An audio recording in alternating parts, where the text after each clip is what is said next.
Something. All right, good morning. Let's go ahead and call this meeting to order at 9:21 a.m. Mr. Recording Secretary, can you take roll, please? Chair Okrepke. Here. Councilmember Alvarez. Present. Let the record reflect that all committee members are present with the exception of Councilmember Fleming. All right, thank you very much. There is no remote participation today. I don't believe we have any modifications to the agenda or announcements, so we'll go to approval of minutes. We have one set of minutes, April 13th. Do you have anything to adjust? No, sir. All right, then we will show those adopted as submitted and go to public comments. This is public comment on non-agenda matters where you will have 3 minutes to address anything non-agendized that is also within the purview of the Economic Development Subcommittee. Janice, when you're ready. Thank you very much. Good morning, board. I attended Janice Carmen here. I attended a design review meeting on Thursday, and it was for the stone house that is to be built into a 77-unit hotel, which is on Highway 12, just off of Farmers Lane. And I supported the project. I was one of the first people to speak. And after I spoke, a number of the neighbors spoke. But the reason why I'm bringing this to the attention of economic development is that I'm totally for economic development. I'm always trying to come up with new ideas. I was in the wine industry for a long time, and I remember the early days before Rodney Strong was even an important person in town. I really want economic development to happen here. And when I hear things like I heard from the neighbors and the kinds of things that bordered on threat because of the project, it raises my ire.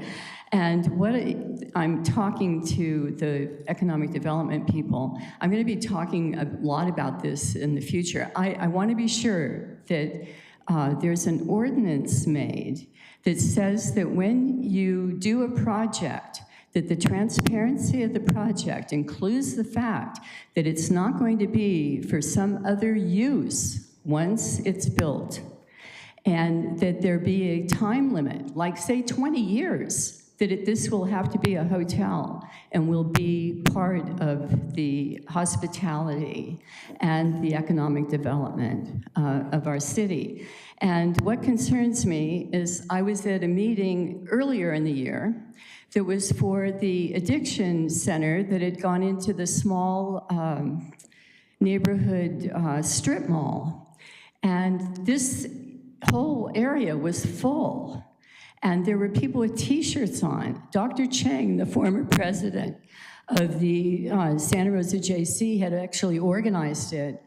And it was a really important meeting. And the addiction center was expanding to 24, and it was in a condo that was in the back of the strip mall.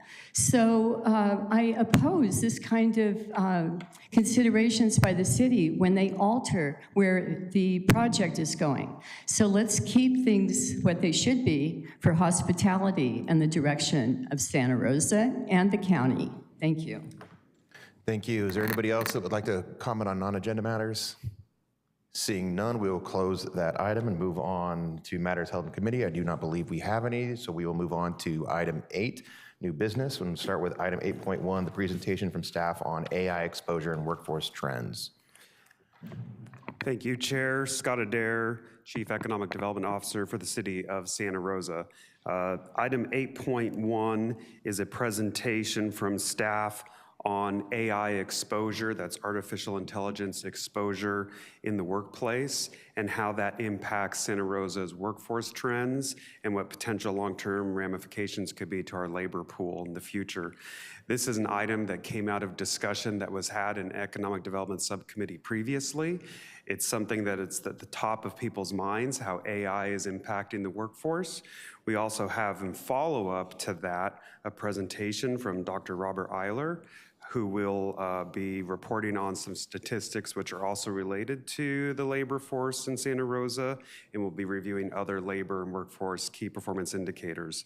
But to get us started, I'm going to go ahead and turn it over to Rachel Beer, Program Analyst, who's going to walk us through the report, and I'll manage the slides.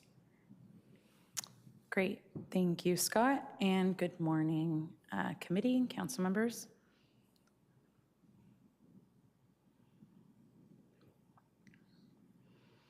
All right, before I begin, I wanted to note that we have a full report and our supporting data spreadsheet available on the city's website to accompany this presentation today, if you would like to review this and the analysis that we did in more detail. Today, I'll be providing a brief overview of an analysis we conducted looking at AI exposure across the local workforce. Over the past few years, AI has become a major topic of discussion, and this analysis is intended to help us better understand where AI may have the greatest influence on jobs and industries within our local economy. And the next slide, please, Scott. Thank you. This analysis was really intended as our starting point. We wanted to take a closer look at how AI may impact different occupations within our region and identify which industries may be more likely to experience these changes in the future. The goal wasn't to predict job losses or determine exactly what will happen. Rather, it was to better understand where AI could potentially change how work gets done and help inform future workforce and economic development conversations. On our next slide, thanks. Before we get into our findings, I'd like to define what we mean by AI exposure. An AI exposure score measures how likely the tasks within a job are to be impacted by AI technologies. One important thing to keep in mind is that exposure does not mean replacement. In many cases, AI may simply help workers complete tasks more efficiently or take over routine administrative work while people continue performing their core responsibilities of their job. Generally speaking, occupations that involve a lot of digital, administrative, or repetitive information processing tend to have higher exposure scores, while occupations that rely on physical work, hands-on service, or direct interaction with people tend to have lower exposure scores, as you can see in this chart on the slide here. Next slide. For this analysis, we used occupational employment data from the California Employment Development Department. We then compared those occupations against AI exposure scores from the US Job Market Visualizer AI exposure model. Occupations were grouped into low, moderate, and high exposure categories, and then we estimated how much of the local workforce falls into each of these categories. This gives us a high-level snapshot of how AI exposure is distributed across our regional workforce. Next slide. Looking at our overall results, here about 35% of our local employment falls within occupations categorized as having high AI exposure. About 21% falls within moderate exposure occupations, and about 44% falls within low exposure occupations. One thing I think is important to highlight is that while over a third of our jobs fall into high exposure category, that doesn't mean those jobs are going away. What it does suggest is that many workers may see changes in how certain tasks are performed as AI tools become more common in our workplace. At the same time, a large share of our local workforce remains concentrated in industries that rely heavily on in-person service, healthcare support, construction, transportation, and other hands-on occupations. Overall, our findings suggest that AI is likely to change some of our workforce flows more often than completely replacing any occupations, as you can see in the chart here. Next slide, please. This chart shows how our major occupation categories, and compares employment levels with their associated AI exposure scores.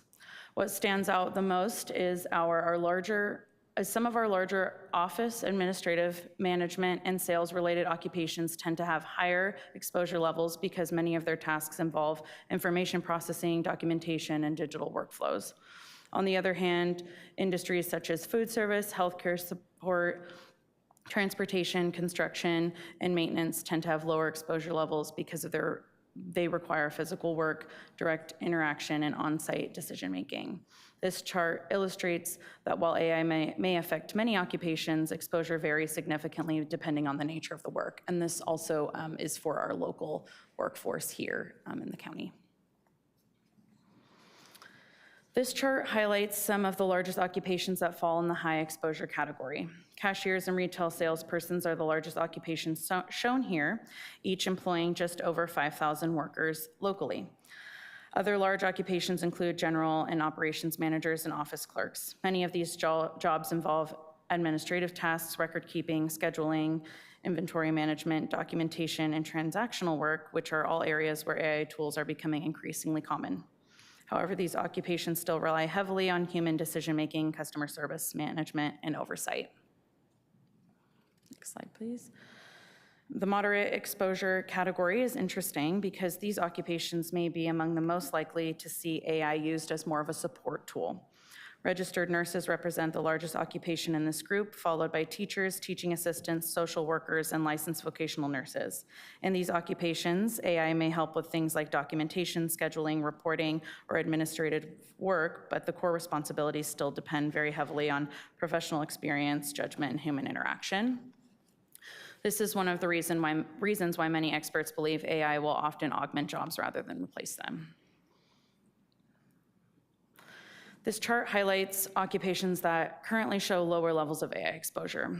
Home health and personal care aides are our largest occupation in this category, employing approximately 9,000 workers in our region. Other examples include food service workers, waitstaff, laborers, cooks, carpenters, and construction workers. These occupations rely heavily on physical presence, interpersonal interaction, adaptability, hands-on work, and making them more difficult to automate with current technology. So what does this all mean for us? Overall, the analysis suggests that occupations with higher AI exposure tend to be concentrated in the administrative, financial, sales, management, and computer-related fields. At the same time, many of the industries that form the backbone of our local economy, including healthcare, hospitality, construction, skilled trade, and service sectors, continue to rely heavily on in-person and people for their work. Going forward, our team will continue to monitor AI adoption trends, workforce impacts, and emerging state initiatives. We will continue working with our state economic and workforce development partners to monitor our emerging trends, better understand potential local impacts, and explore opportunities that support workforce resilience, business competitiveness, and responsible AI adoption. And thank you. This concludes my presentation. I'm happy to answer any questions. Thank you very much. Do you have any questions? I don't have any questions either, so we'll go to public comment on this item. Is there anybody that would like to comment on this item? Seeing nobody, we will close public comment. Any final thoughts? I do appreciate that the focus is on how to complement and look towards resiliency. I believe the fear is real of the job loss, so I'm happy that we're not just focusing on that aspect of it. Absolutely.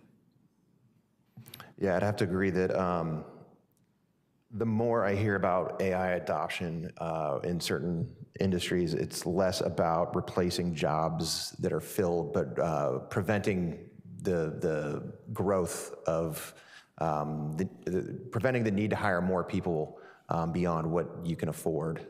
So augmenting is a perfect word for that. I did find it interesting that there's a couple of cutouts for stuff that is in the more regulated industries, whether it be legal, real estate. I noticed insurance. And I think it's stuff because you have to be licensed to do certain things. I think those are why it's carved out. But this is very good information. It's good for our businesses to keep an eye on, and probably our educational institutions as well. So thank you very much for the presentation. Really appreciate it. Thank you. Thank you very much. And I would like to introduce Dr. Robert Eiler, our local economist that we've been working with, down. Thank you. Thank you. When you're ready, Dr. Eiler. Good morning. Thank you for having me.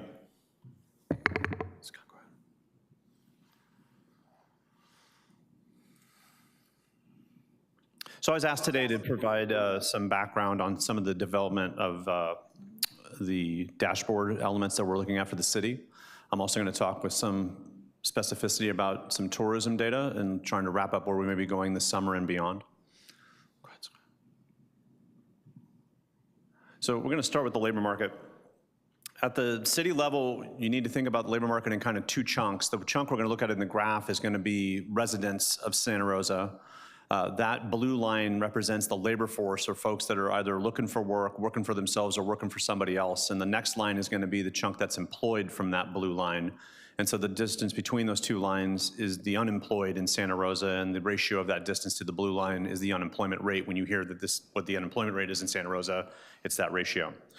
What you don't see here, because the data unfortunately are not very good at that at the local level, but are estimated by private sector firms such as Lightcast, is the Lightcast data suggests in 2025 Santa Rosa saw about 1.2% increase in the number of people working at a Santa Rosa-based employer, and took it up to just under 80,000 overall people working in the city of Santa Rosa for some employer. In California, we had about 42,000 new jobs in 2025, only growth of about 0.2%. And at the national level, it was even slower than that. So for Santa Rosa, we saw a little faster growth in terms of employers, and with respect to the Lightcast data, there is a little bit of concern if you look back at those blue and orange lines that we have not yet come back neither to the pre-pandemic peak nor the peak before the 2017 fire. You can kind of see that slow step ladder down. That's not unique to Santa Rosa. If you look around Sonoma County, you'll find most municipalities in Sonoma County have very similar dynamics. If you look at Marin County has very similar dynamics with respect to the pandemic. So the North Bay, short of Napa has emerged more completely from the shadow of the pandemic, has very similar characteristics in terms of its labor force evolution. The next slide is going to look at wages. And so wages are available once again from a private sector source, which is Lightcast. I'm going to show you some countywide comparisons, because in many ways you shouldn't think of a city as its own island when it comes to wages because of how people commute. So we're going to look at wages two ways. The first one is going to be in what we think of as nominal or current dollars. So the blue line is 2019 dollars, and the orange column, sorry, the blue column and then the orange column is the 2026 dollars. So think about the nominal as being what you see on your paycheck. And you can see that's rising across the board in terms of all these county-wide, or county level, I'm sorry, comparisons. Sonoma County is just under $28 in the 2026 data, which came out about a month ago. Now, what's more important is the next one, which is inflation-adjusted wages. So the 2019, we're going to keep the same, and those are the same blue columns. The orange column this time is now adjusted for inflation, and you can see the change in terms of purchasing power. So the positive is that the orange column is taller than the blue column for Sonoma County, which means, generally speaking, for Santa Rosa's labor market, we've seen rising wages not only in nominal terms, but also in purchasing power terms, which is true across these county level comparison areas, but the growth is much slower, and that's to be expected. A lot of the surge in wages over the last 2 years is indirectly a function of inflation we've experienced since the pandemic, but that inflation has not undermined purchasing power growth, at least in the 2026 numbers, and that's why the orange columns are taller than the blue ones in this graph. So what that suggests is that the demand for labor is also being shown in a higher wage level, and that's a good thing for workers here in the city. We're going to turn our attention now to some of the tourism data. I'm going to show you tourism from a bunch of different lenses, with the idea that it kind of sums up to one major economic development node for the city and for the county, and really for our region. The first is the statewide forecast. The state of California, through Visit California, is doing now 6-month rolling window forecasts for the statewide tourism economy. That's the evolution of business spending in terms of tourism. You can see these data are from 2019 to 2030, and we're going to show you the forecast window in just a second.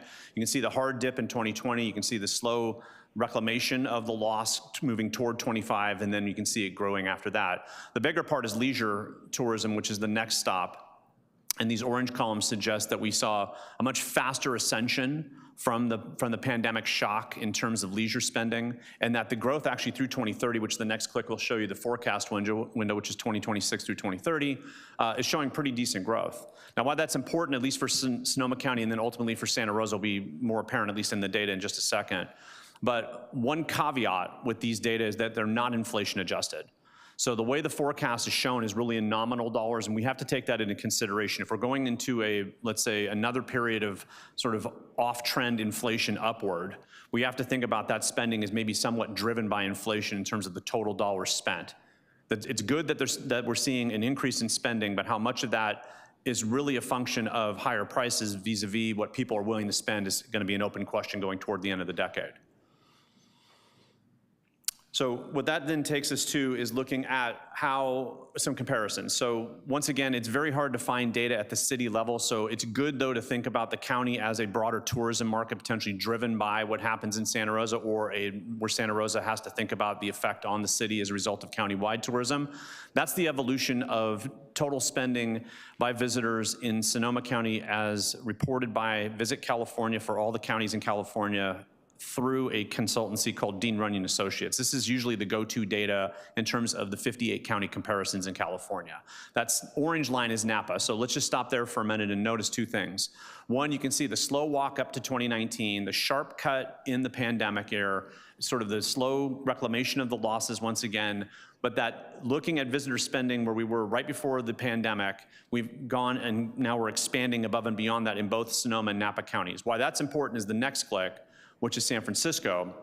San Francisco has just reclaimed its pre-pandemic level of visitor spending. And remember, that is nominal, not inflation adjusted. So that in real terms is a really long period of time in which you are not generating the same level of revenue. We're gonna see what the implication of that is in the next graph.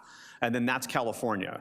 So the other little tidbit here is to say, well, one of the reasons why we're doing these kind of comparisons is to say, one, how is Sonoma County and Santa Rosa as a microcosm of Sonoma County evolving with respect to visitor spending over time? But then also, how does it connect to the forecast we just saw? Because if we think the forecast for California is relatively robust, it'd sure be nice to be able to map what we think is gonna happen to Santa Rosa and then Sonoma County as a macrocosm looking forward, because at least we have those data in hand. Now, that's the next part is maybe also an important piece of this, which is the number of jobs that are supported because of that.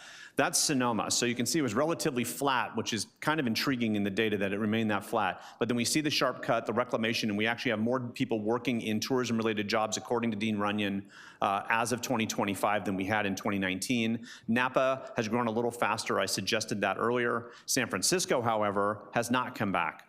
So there's been some serious flatness in San Francisco in terms of rehiring, and that tells a story about how revenues have come back, but hiring has not. Now, whether or not that relates to what Rachel talked about with respect to AI is also another open question in terms of tourism jobs being a place that's kind of a playground for using technology in terms of not necessarily hiring, but we'll leave that question open because it is still an open question. You can see California, again, kind of follows Sonoma and Napa or vice versa. The point is that it is nice to see that we've seen reclamation here and also a little bit of expansion in both visitor spending and jobs, and the forecast have remained tied to California, at least looks somewhat bright looking forward.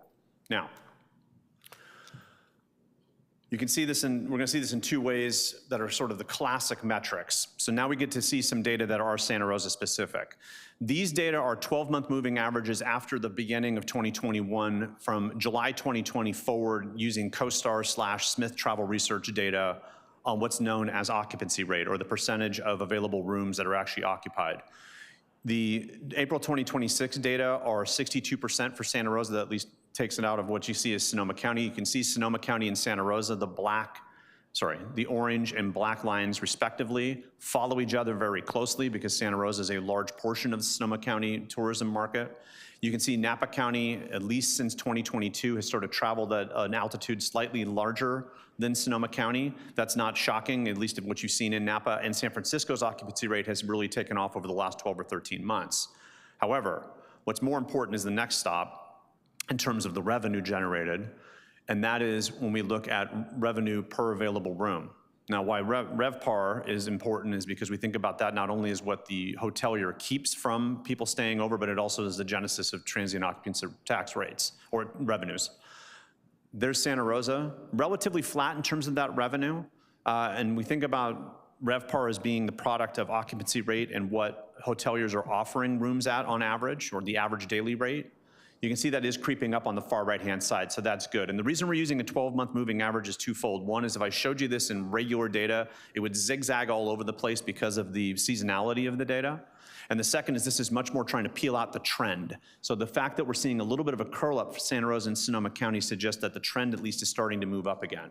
And then for Napa County and San Francisco County, we're gonna see a couple of funny things happen. One, we're gonna see how much more of a delta there is in terms of Napa County, where there's much more high-priced hotels, and same with San Francisco, where San Francisco's taken off to a certain extent over the last few, let's say the last 12 months or so.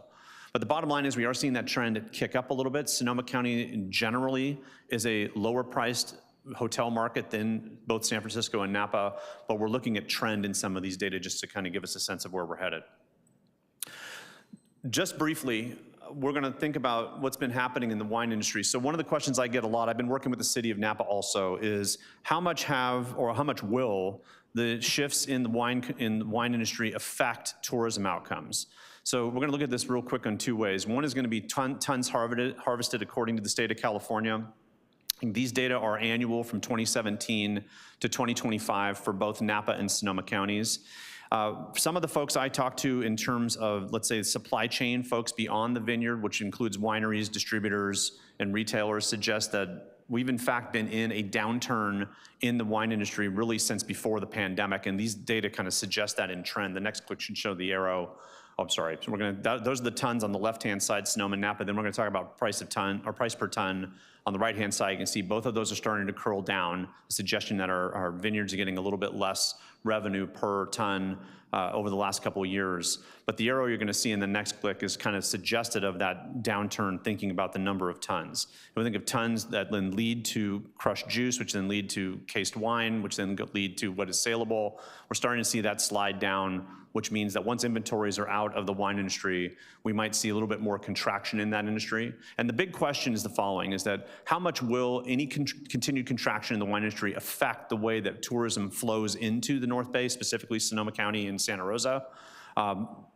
When you talk to hoteliers, they're suggesting that some of these woes have already come upon them. It's my contention that both Napa and Sonoma County's tourism industries are somewhat insulated in the way they've evolved, but they have to be thinking about that vector evolving forward, and it really means that you need to partner more with everybody from the vineyard to glass with the idea that we're all in one common market in terms of getting that overall revenue outcome for both industries. So as a wrap up, and then I'll take your questions, and thank you again for having me. As summer unfolds, just from a macro standpoint, we've got a lot of geopolitical issues. We're coming up on midterms. Gas prices remain elevated, which for your sort of plucked at random Santa Rosan is you're going to see the gas price. And economists don't really think of the gas price at the pump being that big of a deal until there's a sustained long-term change in that price. Then it starts to find its way through supply chains and starts to put upward pressure on prices of goods and services across the board. That's really the major concern from an economic standpoint, and how that starts to undermine both consumer and visitor confidence. We know there's a lot of small business pressures that are exacerbated by those costs, and that's not the beginning of costs being exacerbated in terms of what we've seen over the last few years. So small business still has a relatively large pinch on it. We did get some decent news in terms of the May revise and the continued march forward toward the state budget, even though there's the specter of what may happen with Medicare and Medicaid over the top in terms of what the state needs to do to refill what the federal government may leave behind. But watch for that over the next couple of weeks as we see the budget come to its conclusion. Now, for Santa Rosa, my take is that you're not going to really walk away from those low to middle income pressures, and that's also true for small business. They're not really going away anytime soon. We've got to rally around the wine industry and tourism more broadly. Those effects are starting to show. I kind of put it more rhetorically here, but I think you're seeing some of that. The key is how diversified both those economies are both those industries are in such a way to sort of keep the general economy stable. And then that could lead to questions about economic diversity in terms of what economic development does next. And then we also have to think about workforce development alongside of that as we creep toward 2030. So those are the things I'm thinking about as an economist. Glad to take any questions you have. Thank you so much for that presentation. Do you have any questions? I think the only question I have is when we talk about tourism, is there any way to track generational discretionary income? Like who has, is there a change in discretionary income with the age groups that they can afford to travel, those kinds of things? There are a couple of databases that are trying to track two items. One is are we in a true so-called K-shaped economy where consumption patterns are really being driven by higher income versus lower income consumers? And most economists who watch this on a regular basis are suggesting we're in that. There's a database at the Federal Reserve at Atlanta that sort of is trying to track that, or trying to at least disaggregate those two pieces to be able to say, well, here's the evolution of the high income earners and their consumption pattern versus the lower income, and this is really why we're seeing continued consumption growth. The other angle on tourism, and let me just conclude that point. They're not necessarily linking that consumption to the choice to travel. There are a couple of surveys that run around the federal government and the state government that are kind of watching the way in which people spend. Those usually lag about a year. The other piece of it is how much is traveled, not a function necessarily of your current income, but also of your current wealth. And how much are you willing to spend with the idea that if my portfolio is still generating gains for me, I'm okay making maybe a large amount of travel purchases with the idea that my worst case scenario is to fall back on that wealth. You may not have a natural way of liquidating wealth to pay for your bills, but in your mind you may be thinking that my wealth provides a buffer against the current consumption choice, even if my income is not as robust as I want it to be. That's another sort of hidden part of the so-called K-shaped economy that one needs to watch when you're really thinking about those decisions on the margin with respect to consuming more than you would do normally. And you think of, most time you think of travel as a luxury choice rather than something you would do as a natural occurrence or regular occurrence. Thank you, appreciate that. Sure. I think that's all my questions for now. We'll go to public comment on this item. Is there anybody that would like to make a public comment on this presentation? Seeing none, we will bring it back for final thoughts. Thank you, Vice Mayor. I'm trying to figure out how to even ask you this question. There was a lot of information that you gave us, excellent information. And this is my best attempt to ask you the question. Sure. In regards to job growth, which later on turns into the pay that was raised because of really the need of labor, which in turn turns into purchasing power and then our economic growth. How much did the financial assistance of the pandemic affect workers coming back to the job force and therefore affecting the rest of the financial ecological process? That is an outstanding question, and thank you for framing it up like that. And it is something that's still under a lot of research by economists. But I think in principle, what you can say is the financial assistance that took place during the pandemic provided a buffer against a deeper trough that we would have visited had we not had that income, and insulated some job loss that would have happened otherwise. So I think it allowed a faster comeback in terms of labor markets, and also probably prompted up some wage gains that took place. We're going to pay for that one way or the other. It certainly was one of the factors in terms of igniting a little bit more inflation than we would have had otherwise. And how we paid for it is still coming because we've increased the national debt as a result of that spending. So the game is on the opportunity cost side. If we preserve those jobs and we preserve those incomes, are we generating enough longer-term economic growth by the way that money was spent in such a way that we're not going to be as hurt by the way we financed it? So that's another node of research in trying to really disentangle what are the true effects of the fiscal stimulus we saw in 2020 and 2021. Perfect, and thank you for speaking my language. I appreciate that very much. Oh. and to further that question now, going back to the original conversation, is how much did that drive the need for AI in our workforce? And in your opinion, is there going to be a consequence of having created that need for creating a supplemental practice for our workforce to make one laborer count for two through the assistance of AI? The jury's still out on the way, and Rachel did an amazing job of sort of lining up where we're at right now in terms of thinking about AI and what it means for the workforce. It's really hard to know how we're going to trade jobs for the evolution of AI looking forward.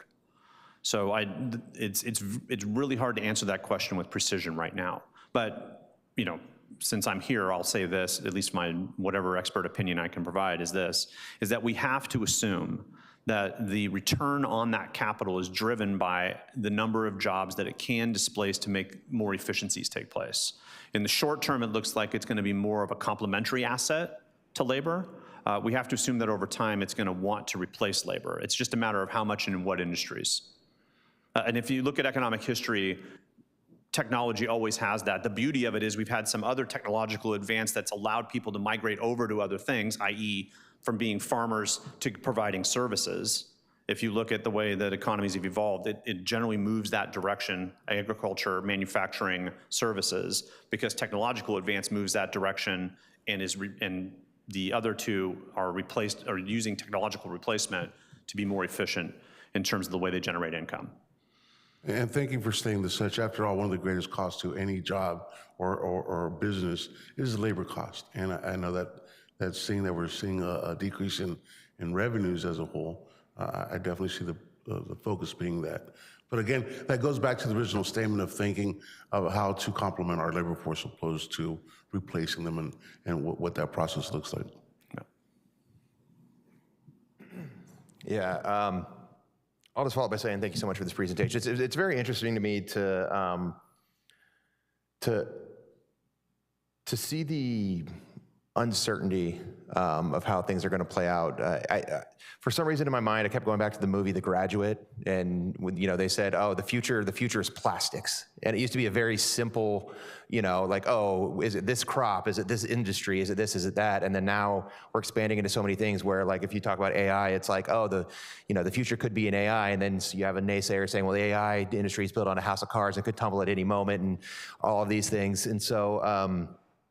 I think that just goes to show some of your three key items here is our ability to diversify and not just put all of our cards in one put all of our apples in one basket and say, hey, our eggs in one basket, there it is, and say, hey, we're just going to double down on this and try to balance our economy on local economy on this, and so we've got to be very conscious about how optimistic we can be about certain things because. When you start looking at some of these trends economically, I mean, we were just talking earlier about, I think it's the first-time home buyers now, average age is 42 years old, which if you said that in, 1968 when The Graduate came out, people would, have a heart attack. So there's all of these things that are going into, whether it be AI, tourism, wine consumption, discretionary income that we need to be conscious of going forward. So I really appreciate all of this information, and I look forward to getting further into the weeds on this, but yeah, economic diversity and development and low to middle income household pressures are something that we need to be very conscious of. And so thank you so much for this presentation. Thank you.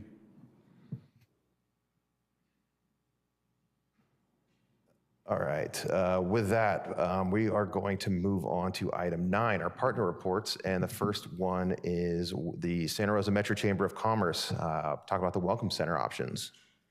Thank you, Chair. While I'm giving the introduction for this item, I would like to invite our partners with the Santa Rosa Metro Chamber to come and join us at the staff table. Tourism, as has already been illustrated or demonstrated today and through Dr. Eiler's presentation, continues to be a key focus area for the economic development team, not only because of the broad impacts that tourism has on our economy and the businesses, but also because of the direct impacts that tourism has on our own general fund. Focusing on tourism efforts, maintaining a robust tourism economy is also part of the direction that our team has received through the Economic Development Strategic Plan, which was adopted by City Council in April of 2024. As part of that plan, we have been working very closely with the Chamber and our SRTBIA Advisory Board on an analysis and evaluation of current tourism practices. That includes the development of a new Santa Rosa Specific Tourism Strategic Plan, which is in process. That RFP, request for proposals for the development of that plan, has already been released. Part of that evaluation and analysis also includes a closer look at the operation and administration of existing tourism programs and assets, including the Welcome Center located over the Railroad Square side of downtown. Previously, our team, in partnership with the Chamber, did bring a conversation to the subcommittee concerning the Welcome Chamber, or the Welcome Center, and the Economic Development Subcommittee asked our team to come back with our Chamber partner to review some options and alternatives for programming within that space.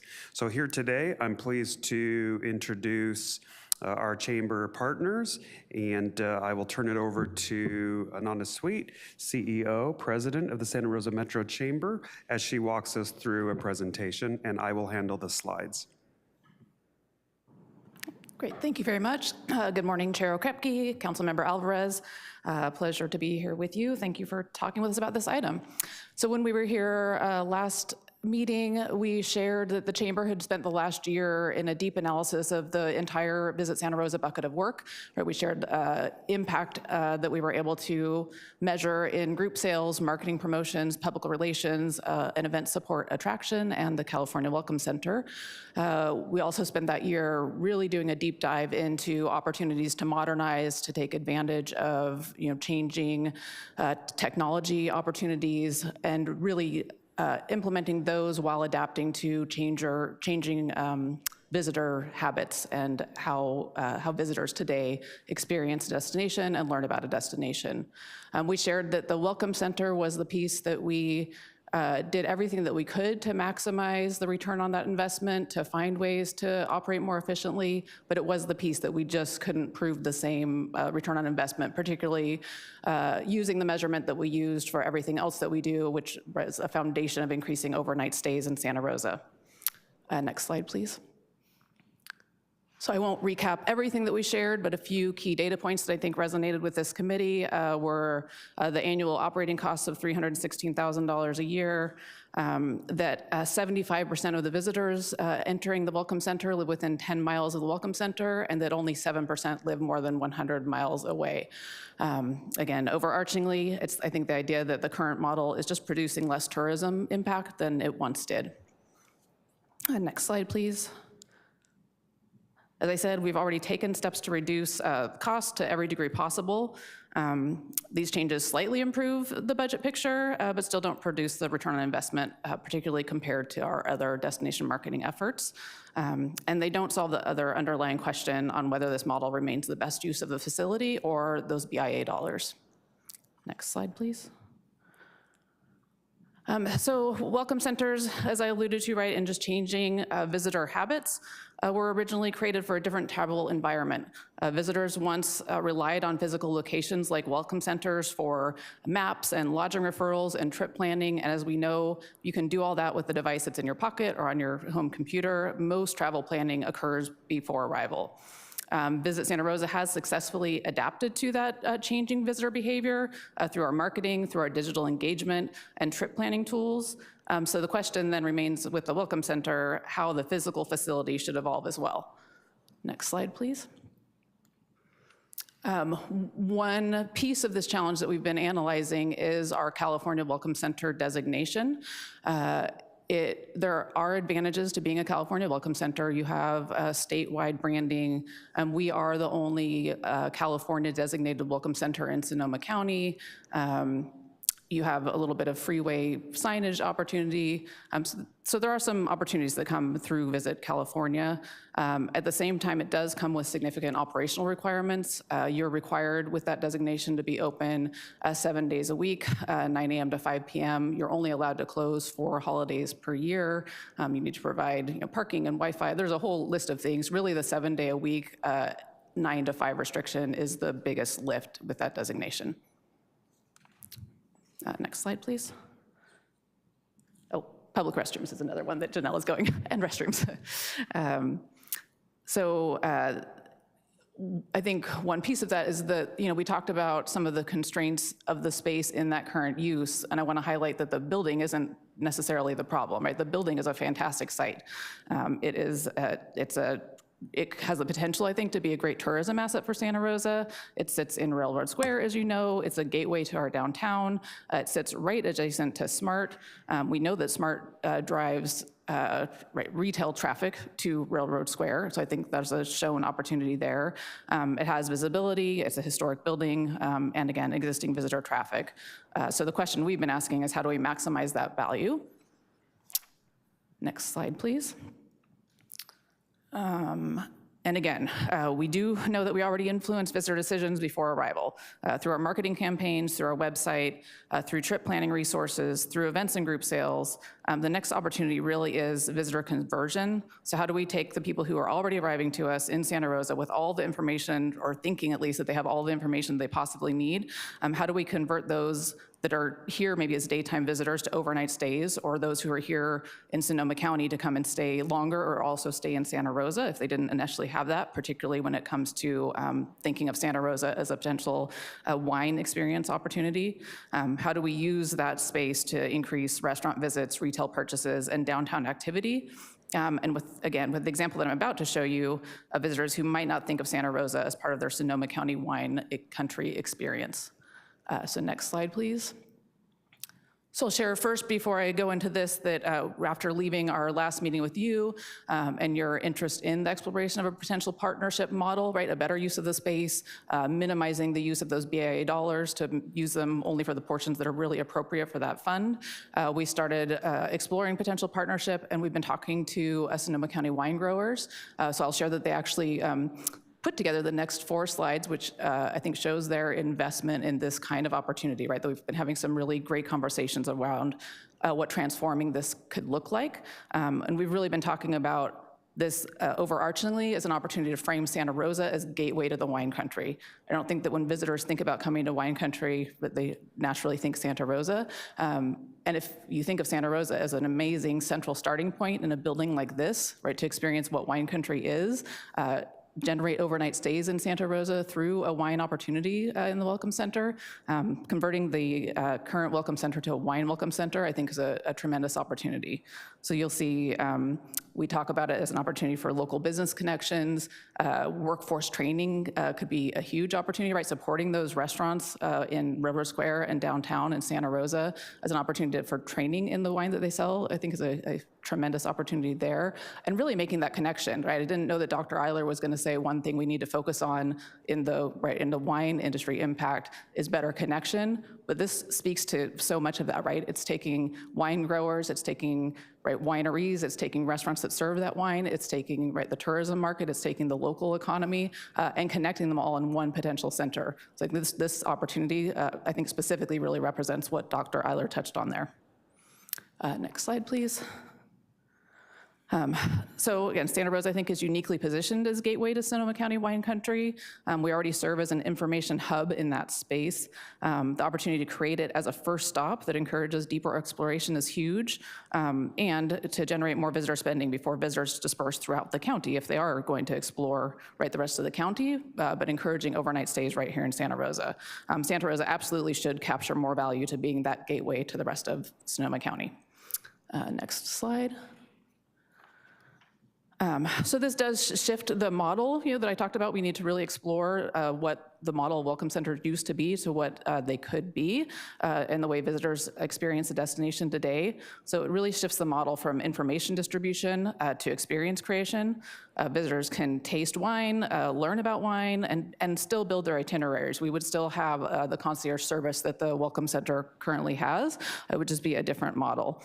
Other communities have successfully implemented similar concepts. So there is a wine Welcome Center in Lodi that serves as a great example of a successful regional wine ambassador model. Next slide. So again, highlights of the value of a wine education and tasting center. Again, opportunity to strengthen tourism and downtown vitality, and to brand Santa Rosa as the gateway to the wine country. Support for local wineries, restaurants, support for really that entire wine economy, bringing it together into one sort of cohesive center, and a better visitor experience overall. Each of these outcomes aligns more directly with economic development goals that we've been talking about here than a traditional visitor information model. Next slide, please. So the biggest challenge is biggest shift in moving from an information-focused model to an experience-focused model.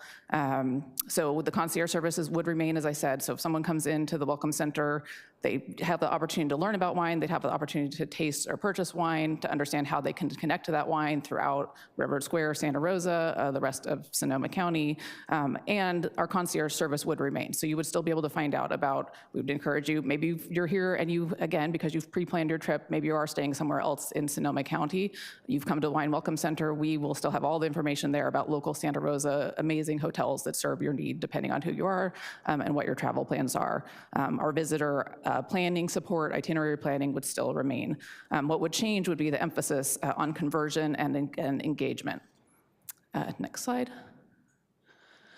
So really, in order, again, we've had, as you can see from, right, that they took the time to put together those slides, we've had really great conversations with Sonoma County wine growers about this as an option. To be able to go any further beyond that and come back with like really understanding what a budget could look like, who would do what, really general broader feasibility of this, we need to have that kind of flexibility. And so, as you know, we started our meeting last time sharing that the current model is specifically spelled out in the contract that the chamber has with the city, that we will run a specifically California Welcome Center.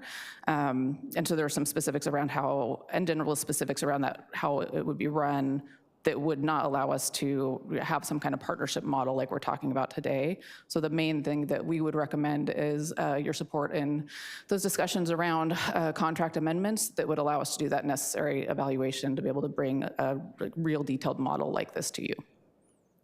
With that, I'm happy to answer any questions. All right, thank you very much. Any questions?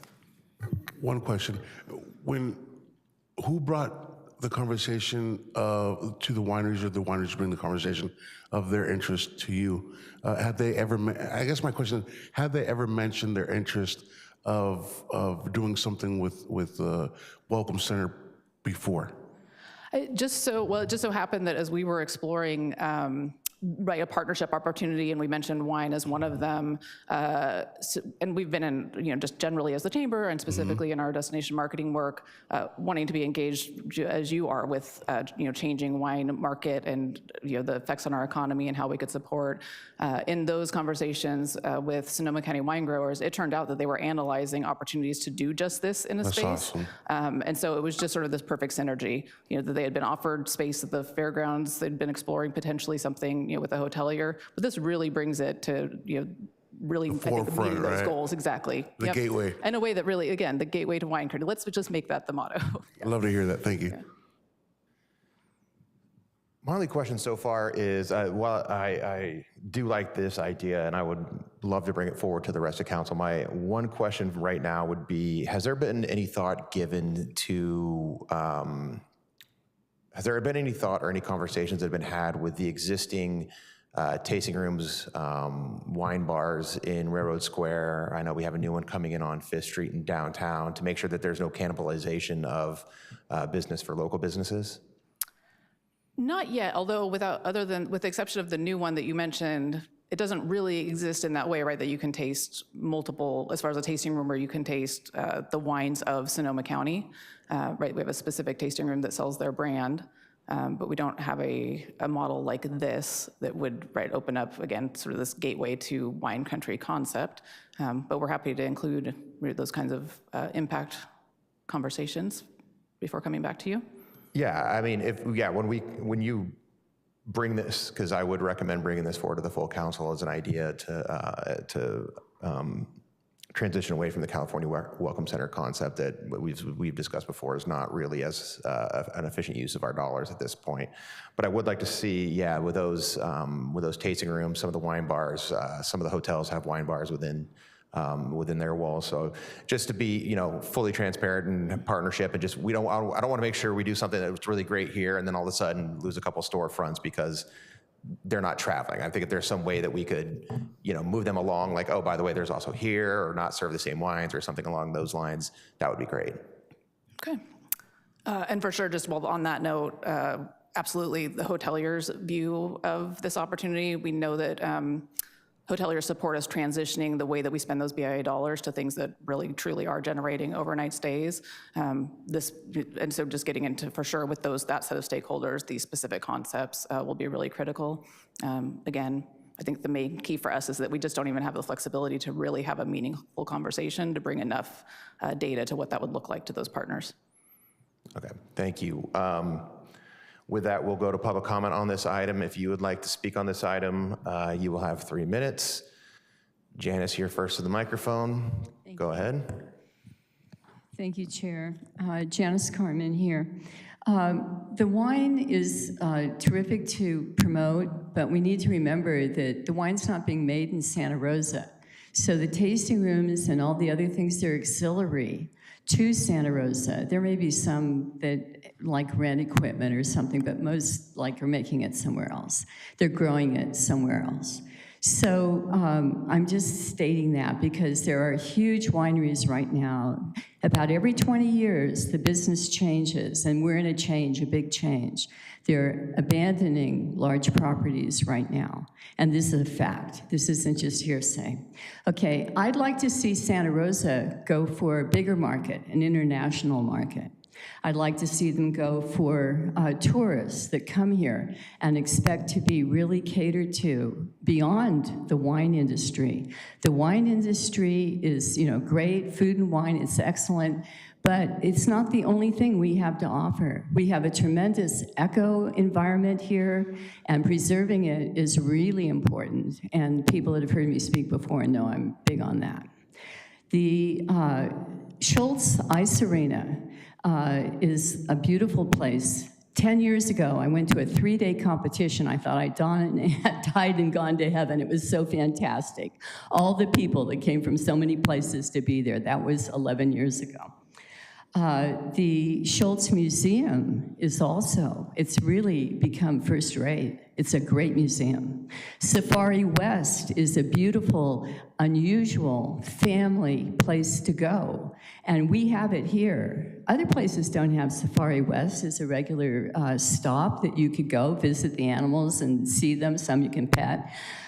We've got a lot to offer here. And focusing on the wine industry represents the wine industry well, but it's not representing the people that would be coming here and bringing their families and wanting to have it. The other thing is the aging population.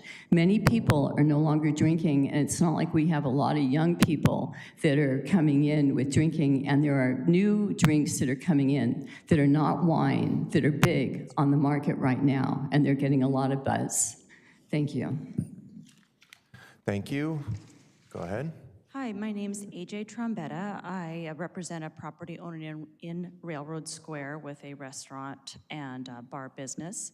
I'm also the chair of the Railroad Square Business Development Committee, and I really wanted to express my appreciation to the Economic Development Department.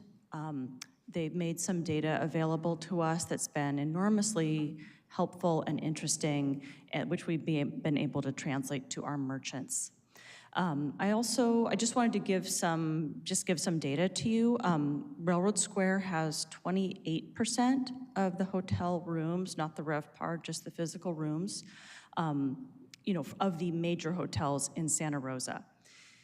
And that's going off the Visit Santa Rosa website and the CoStar data presented at the last subcommittee meeting. We also have some data from economic development from Placer AI, and we're learning how to use this, right? It's aggregated, it's anomalized, but roughly 50% of the visits to Railroad Square currently come from the city of Santa Rosa. So, we definitely want to retain our repeat customers, but we're also looking for ways that we can reach out to cities like Novato, cities like Napa, cities that we could potentially pull more from in. So I think the concept of the wine center is really interesting. I appreciate Mr. Krupke's comment about doing some bottom-up research and reaching out to our local businesses and seeing if they feel like this would be an addition or a competitor. I do wonder, is the Metro Chamber going to market this just to hotel stays, or is the Metro Chamber going to be also marketing this to regional tourism? Thank you very much, and we really appreciate your time. Thank you. Carissa, when you're ready. Thank you for having me, Carissa Cruz. I run the Sonoma County Wine Growers, so we would be one of the potential partners for the Visitor Center, and I just wanted to make a few comments, so thank you for at least hearing us out this far.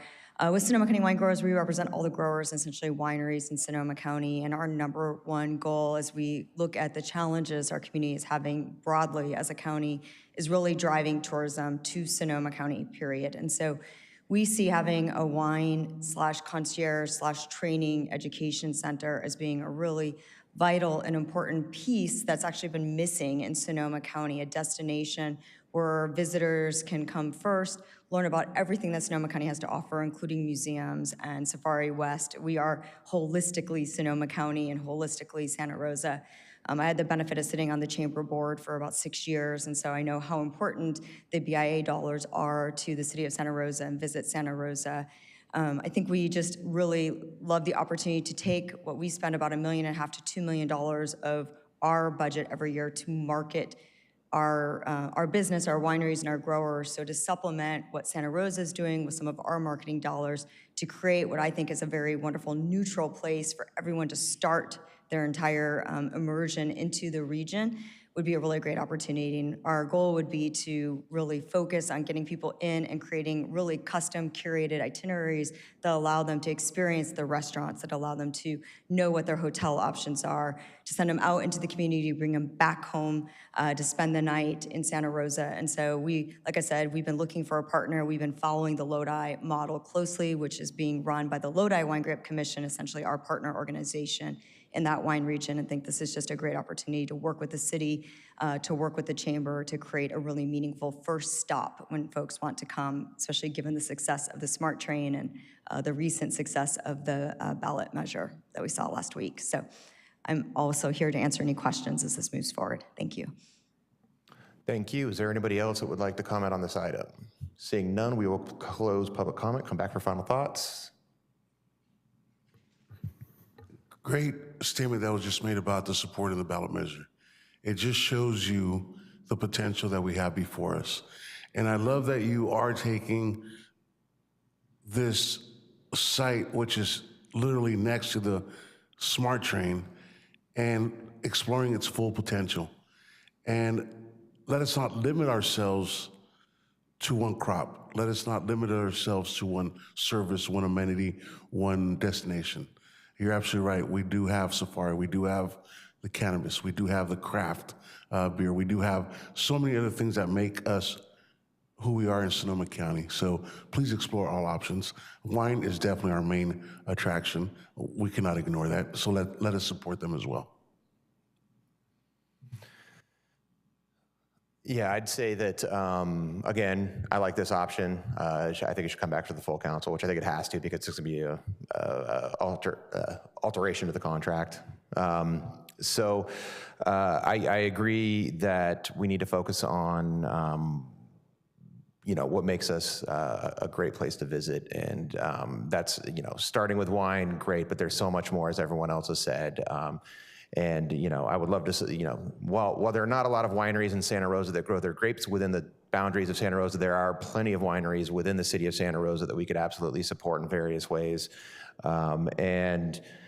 I like this idea. My one thing, again, is, and it's not gonna tip me one way or the other, is just, I don't want anybody to be, kind of taken off guard that this is happening, that runs a wine business within downtown or Railroad Square. So just reach out, partnership opportunities, whatever it might be, would be great.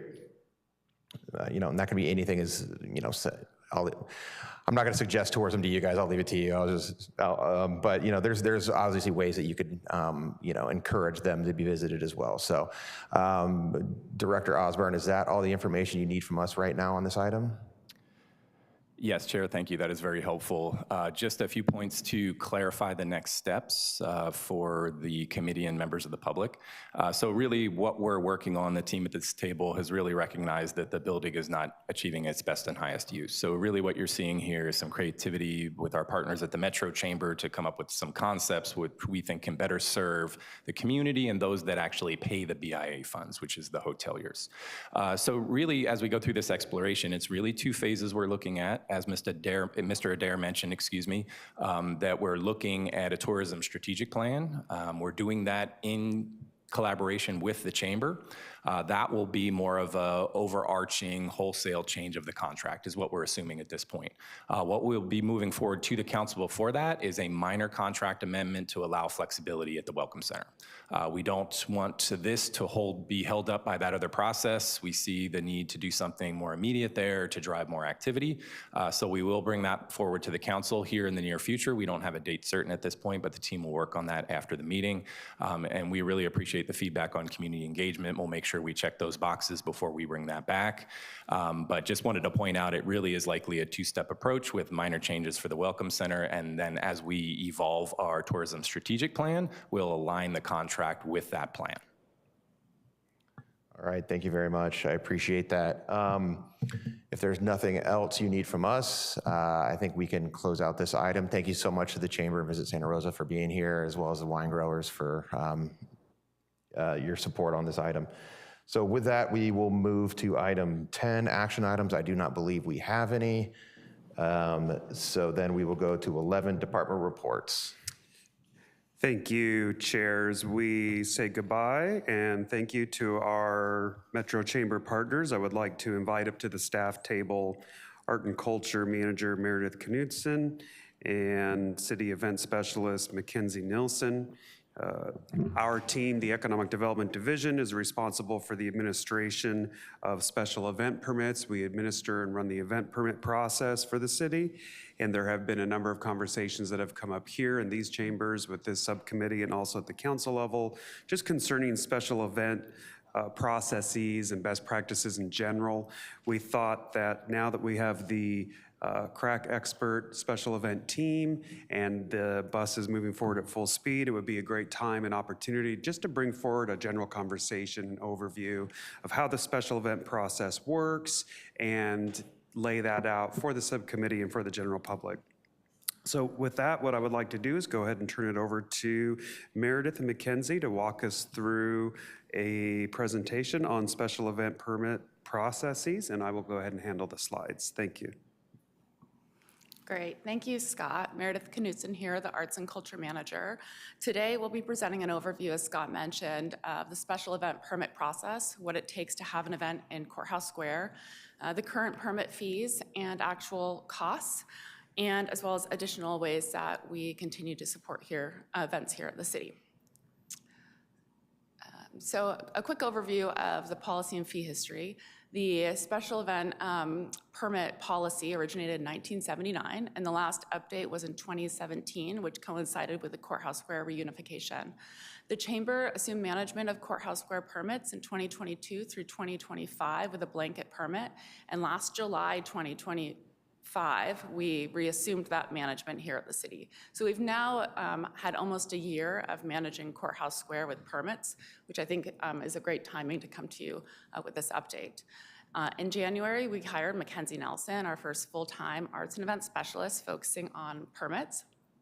We've published our special event permit guide, which is a concise overview of how to have an event in Courthouse Square specifically as well for event hosts.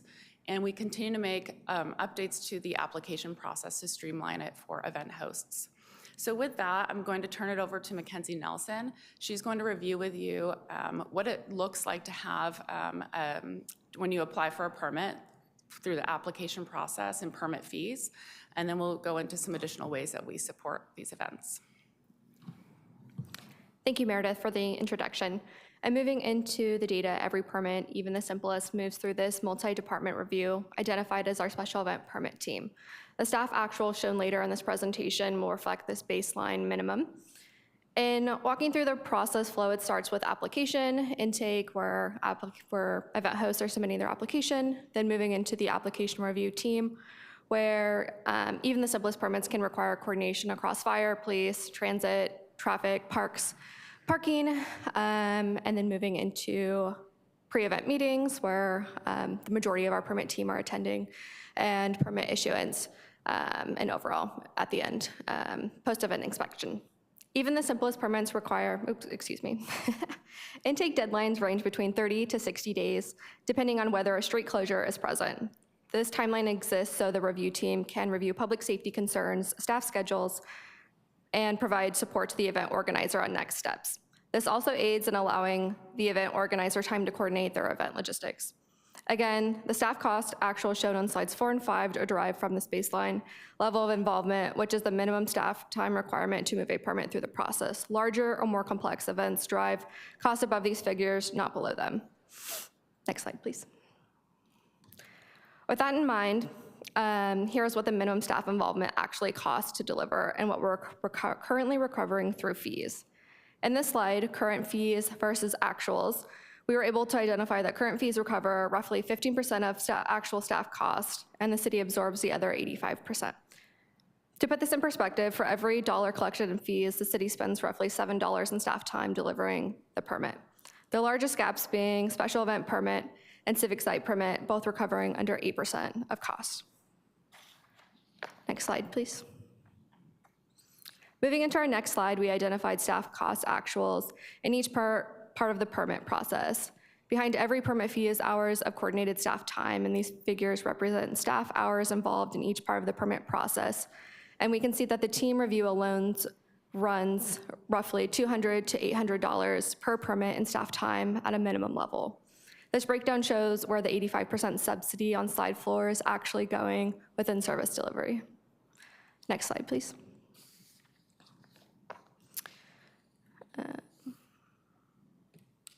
Switching gears just a little bit, this next slide outlines key requirements from event organizers and how they phased over time.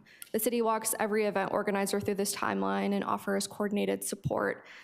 Using a rolling timeline, starting at about 60 days out of events. With street closures, we like to see the application and anticipated plans to ensure smooth coordination and review any immediate concerns, safety concerns.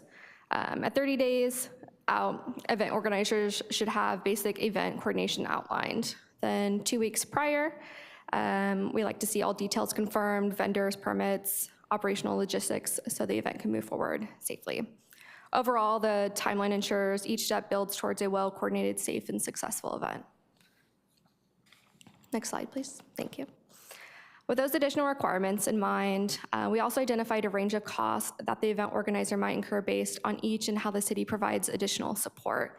Organizers face external costs like traffic control plans, insurance, sanitation services, and the city offers various additional support on top of subsidizing that 85% of permit cost, such as pre-approved traffic control plans provided at zero cost can roughly save event organizers between $300 to $1,500 per plan. The city has a contract with Recology, which covers waste and restroom services for up to 40 events per year. Our risk management team is also able to provide insurance purchasing support through Gales Creek. The Downtown Accident Organization aids in email blasts to the downtown district, and the city provides a list of addresses to notify. Most of these items are also eligible for event support funding reimbursement as well. Next slide, thank you. Now that we have an overview of the permit process and staff costs, we wanted to further showcase the cost of our most common types of event and the staff cost actuals associated with each type of use at Courthouse Square. On this slide, we can see what it costs to rent Courthouse Square with no side street closures. Organizers are paying between $100 to $750 in permit fees, while the city absorbs the remaining $750 to $1,400 in staff time. Even at the highest attendance tier, cost recovery is roughly 50%, while at the lowest tier is 7%. Next slide, please. This next slide represents fees associated with Courthouse Square and its side streets. Stride Creek closure adds about $200 in actual staff coordination, and organizers are billed $25 per street, and that's essentially accounting for barricade placement and additional parking coordination. So the final cost ranges on this type of event ranges between $150 to $800, where the city is absorbing 50 to over 90% per event at this tier. Next slide, please. Lastly, depicted, we have what it would look like to rent Courthouse Square with the side streets and 4th Street closure. At a minimum staffing level, it costs the city about $2,400 to support an event. In comparison, permit fees are ranging between $150 to $800, meaning the city is consistently investing in a significant amount of these to make these events possible, and are investing 2 to 15 times more than the event organizer. With that said, I'll now kick it back over to Meredith to further share how the city supports events. Great, thank you, Mackenzie, for that really great overview of that. In addition to what Mackenzie's reviewed, we also offer, as she quickly mentioned, the additional in-kind support. So the Recology contract, the pre-approved traffic control plans, et cetera. I also think this serves us a really great talking points for new events that are coming in and the current events. We've had about 3 new events this year and 1 coming in soon. And so for us, this provides something that I believe other cities and the county does not do for events. It's that we really, truly do support events in multiple ways. In addition to that, we have our funding support, and that's $225,000 a year that we provide for events. $125,000, which is allocated by council every year, to nonprofit events or activities, and SRTBIA $100,000, $50,000 from us and $50,000 from Visit Santa Rosa for tourism-based events. This year, we offered 3 different tiers of support for community promotions because, as you could imagine, we get a lot of requests for additional support for these events, whether it's attending their board meetings, helping them with their plan, doing their pre-event meetings. And so we have to figure a way to make it an equal opportunity for us to provide that support. So we offered 3 tiers. 1 is the funding, 2 is the Recology support with those 40 events. And through that 40 events, for example, Wednesday Night Market counts as 1 event. So we do offer that to a lot of not only city events, but outside events. An additional event promotion, we have the kiosks downtown. We have our arts and culture Facebook and Instagram, so we do get a lot of requests to post on that. So this just gives us an equal opportunity way to approach that. And then tier 3 is the enhanced event planning assistance. So that is, they were asked to answer a question on how well it relates to our economic development strategic plan. And we don't have the events that have received these tiers yet. We're in the selection panel this week. And then we'll be moving forward with this for this next fiscal year. Next slide, Scott. So just overall, currently we've evaluated our fees, and now we're going to move into benchmarking comparable cities, cities within our county and outside of a similar size. We're going to continue improving the application efficiency. So for instance, our block party permit used to be paper, and so now that's all online. So we're really working with event hosts with that feedback on how can we make this a better experience for you. And then we'll enter into our tiered support model for events, and we're always outreaching for new events. And with that, I'll turn it over to you for questions and discussion. Thank you very much. Any questions? My only question is, as you go forward with analyzing these fees, I think when we talk about downtown events, it's one of the only things that we can do when we adjust fees where we can actually see a direct return on investment with local businesses, therefore tax revenue and stuff like that. Is there a philosophy of with these, not and with these fees specifically, of it's okay if it costs a little bit more for staff because we're driving 2,000 people, 5,000 people, whatever it may be downtown, or is that yet to be determined? I think that's yet to be determined. I did watch some previous council meetings when this was brought forward, and that was part of the discussion, was we are driving people downtown. We do want to make it accessible. The city staff is also feeling the burden of all of these team members that are involved with these pre-event meetings. So that is a large lift to the city. So my recommendation would be if we benchmark comparable cities, we are pretty low from what I've already started researching in regards to the rates. And survey, but take a look at, even if we were to increase them by X% and start at that baseline, some of our fees were only recovering 3% of the cost, and some were recovering 65% of that cost. So maybe there's a way that we could discuss if we're gonna want a 25% baseline, et cetera. So I think that's more to discuss. Yes, and if I can add, Chair, I think it's really important to note that anytime a fee is reduced, it often gets referred to as a subsidy. I think there is another way to look at that. That can be an investment in general fund dollars, and there can be a return on that investment. And I think events is an area where it definitely has the possibility to do that. To matter to this point, to really understand what that ROI is, to determine by subsidizing a certain event type or a classification of events what the return on that investment is, requires the math that we don't really have here today. But I think as we further explore the fees, there really is an important aspect to this, that events are an economic development measure. And by investing in those events, we're actually investing in the local economy, the downtown, the city as a whole. It's a big part of our tourism strategy moving forward. So there really is an importance to this. So at the time in which these get reviewed moving forward, which fees do on some natural cycle, I think it really is important to note that there is an investment in a logical subsidy with some of these when we go through with the more formal adoption process. At this point, we really just want to highlight what we do to invest in events at this point. And the team is putting a lot of work into streamlining processes to better understand how we can address problem statements such as events are expensive. We do hear that from the community. So obviously the fees are a component to that, but a lot of times it is a very tangled web of a variety of different parts and pieces that need to come together for the events that have different costs. So that's really the goal, but I think to your point, Chair, yes, that is something we will definitely look into that, because I am a believer that it is an investment when we look at reducing fees for events. Thank you very much. With that, we'll move on to public comment on this item. Is there anybody that would like to comment on this? Seeing none, we will close public comment, come back for final thoughts. Thank you. We spoke of how our fees in comparison to other places are nominal. Did we also look at their process and how they go about completing the task, and how much of their staff is involved in that process? We've yet to get around to that. And so that's our next step, is benchmarking these comparable cities, and those are very good points. So not only will we look at the fees, but we should look at their entire process, whether they have on-site staff at the event, et cetera. So we could bring that back once we analyze that, and that would be a good next step. I would appreciate it. Okay. Thank you. Yeah, thank you so much for this presentation. When it comes to fees, that's a tough one, right? It's a large burden on staff.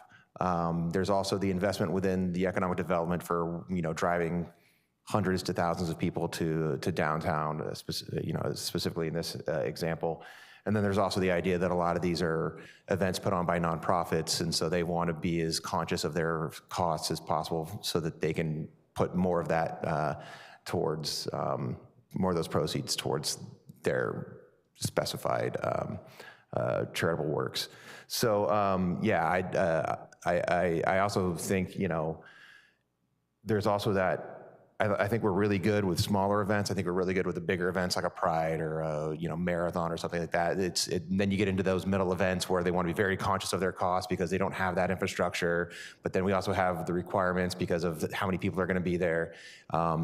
I don't know, it seems like a kind of a lose-lose, right? Is you want to be as safe and conscious of the amount of people that are going to be at that event, but you also want to be as conscious of their costs, but you can't be because of what it's going to be required, whether it be, toilets or road closures or traffic plans or whatever. So I think this is going to be a very interesting discussion going forward as you start to do this, and once it goes to the wider body of how our colleagues are going to respond to this. But I think it's a very necessary exercise to do, to see what we're doing to drive people here and what it's costing our staff to do, because that is a lot of people involved in this. So really appreciate you bringing this forward and taking the time to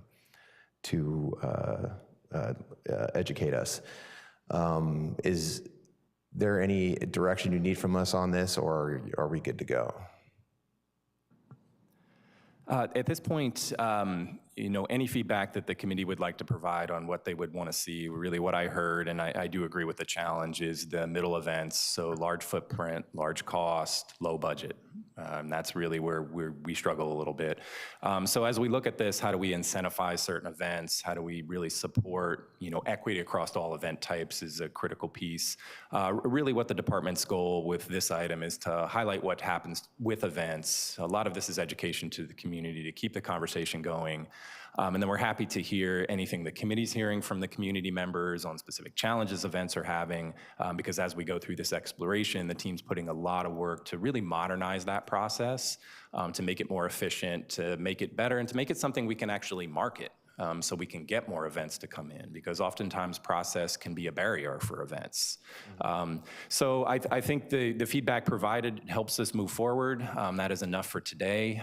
But as I mentioned, we like to keep this conversation going on future meetings. Just as we go through changes, we'll run it by committee. And if there's any feedback, any community concerns, we would be happy to hear them in this format. All right, thank you very much, appreciate it. With that, apologies to do this, but there's only 2 of us, so no one can leave the dais, but we're gonna take a 5-minute recess real quick and then be right back.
All right, we're going to go ahead and bring it back. Mr. Recording Secretary, can you take the roll? Chair Okrepke Here. and Committee Member Alvarez. Present. All right, let the record reflect that all committee members are present, with the exception of Committee Member Fleming. Thank you very much. We will move to item 11.2, the report from staff on the Asawa panel project.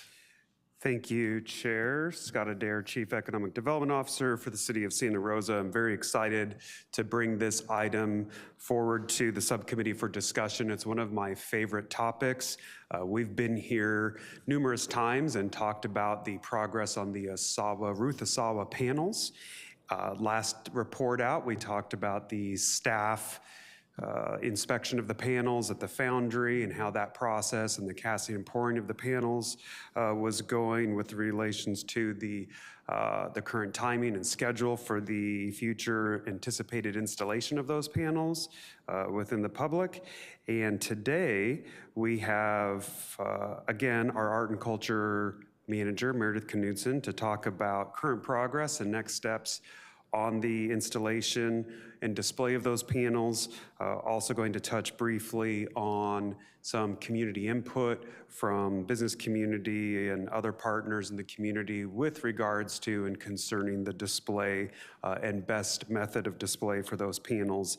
And then we'll wrap up with some comments from Planning and Economic Development Director Gabe Osborne on this item. So with that, I will go ahead and turn it over to Meredith. Great, thank you, Scott. I'm pleased to announce today that 6 of the panels have been completed. And so we are now exploring storage options up here for those to move them, and also a temporary display of the Santa Rosa panel. So the Foundry's been a really great partner with this, and yes, we're very excited to get those up to Santa Rosa.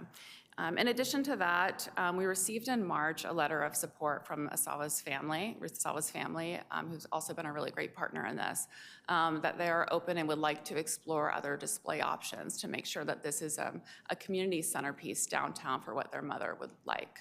The Downtown Action Organization put together an advisory committee, a subcommittee, to explore what that could look like. We've received the attached memo to the agenda today outlining some feasibility questions for you, which included the program goals and intended use, design requirements, capital and operating costs, long-term management structure, and potential partnerships and funding opportunities. Today, we also have Hugh Futrell here, who is on that committee that could also answer questions in regards to what these next steps could look like. And with that, I'll turn it back over to you, Vice Mayor, for questions and discussion. Well, all right. Do you have any questions right away? All right.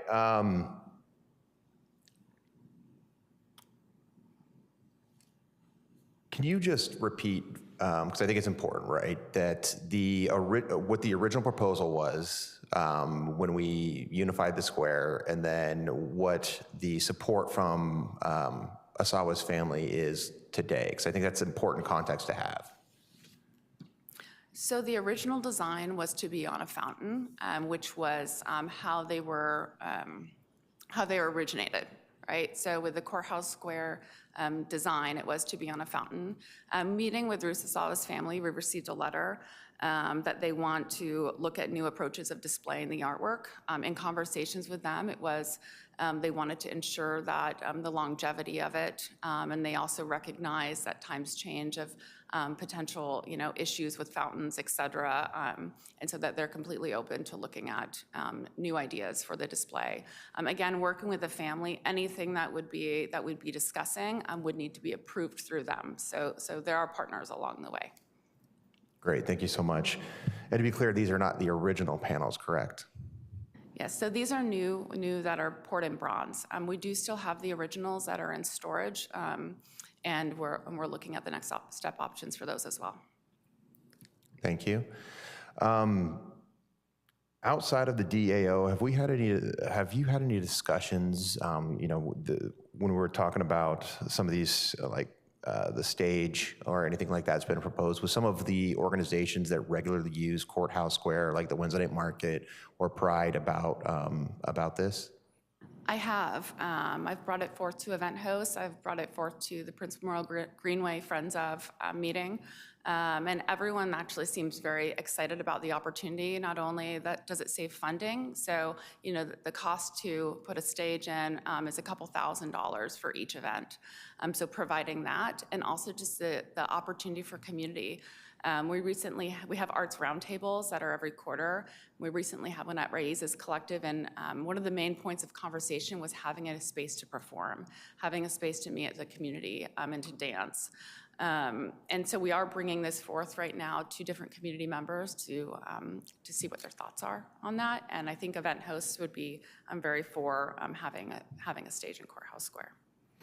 Thank you. And then my last question would be, using your professional experience in the arts, having a stage, whether it be pavilion style or whatever, with art attached to it, put in a place like Courthouse Square, what does that do to the area, to the aesthetics? Can you speak on that?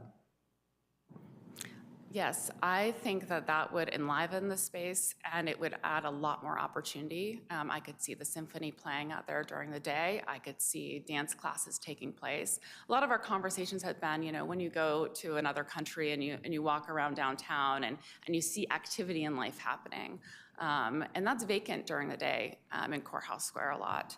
I think it would add a lot of opportunity, as we talked about some of those events that don't have a huge amount of funding and maybe a little bit, but they don't have enough to have a stage. We could now have that opportunity for people. So I think that there would need to be programming behind it and a lot of things thought out very well. But I think this would be a great opportunity. Thank you very much. That's all my questions for now. If my colleague is good. This is one of those projects where something great can be achieved. You just don't know what that is. And this is where we definitely must lean on our community members and partners to come up with that is. The one thing that I will say is when I look at Courthouse Square, I always envision a place where a child walks up and sings and imagines what could be. And that's my goal, to see that happen. How we can incorporate such a beautiful piece that means so much to the community into that, it's up to us as a whole. All right, with that, we will go to public comment on this item. If you would like to speak on this item, please go to a microphone. Janice, when you are ready. Thank you, Chair. Janice Carmen here. It's not up. Can you hear me? Congratulations, Meredith. You won't have to listen to me stopping you in the hall anymore and saying, what about the Asauas? It's still a project. Congratulations on your sturdiness, your resilience, and your attention to just stay and hold the pattern to be able to accomplish this. And I know you had a lot of help along with it, but it took a lot. It was a real commitment, and we're looking forward to it. Thank you so much. Thank you. Is there anybody else that would like to speak on this item? Seeing none, we'll bring it back for final comments. I'll start off. Yeah, I think the idea of a stage, especially one that, some of those renderings that I know they're just completely conceptual in nature, would be really cool. I know fountains was the original intention, but to your point, fountains can become somewhat burdensome with water and cleaning and those kinds of things. And as we go to more communal uses of the square, this is the kind of thing where we've had events, that I've been to where they can't afford a stage, so they just kind of perform on the ground and people are kind of looking over, trying to get a good look. And you don't need, a 6-foot high stage. You just need something a little bit higher than ground leveled. So I think if this is sort of a 2 birds with 1 stone kind of a thing, that would be a fantastic outcome.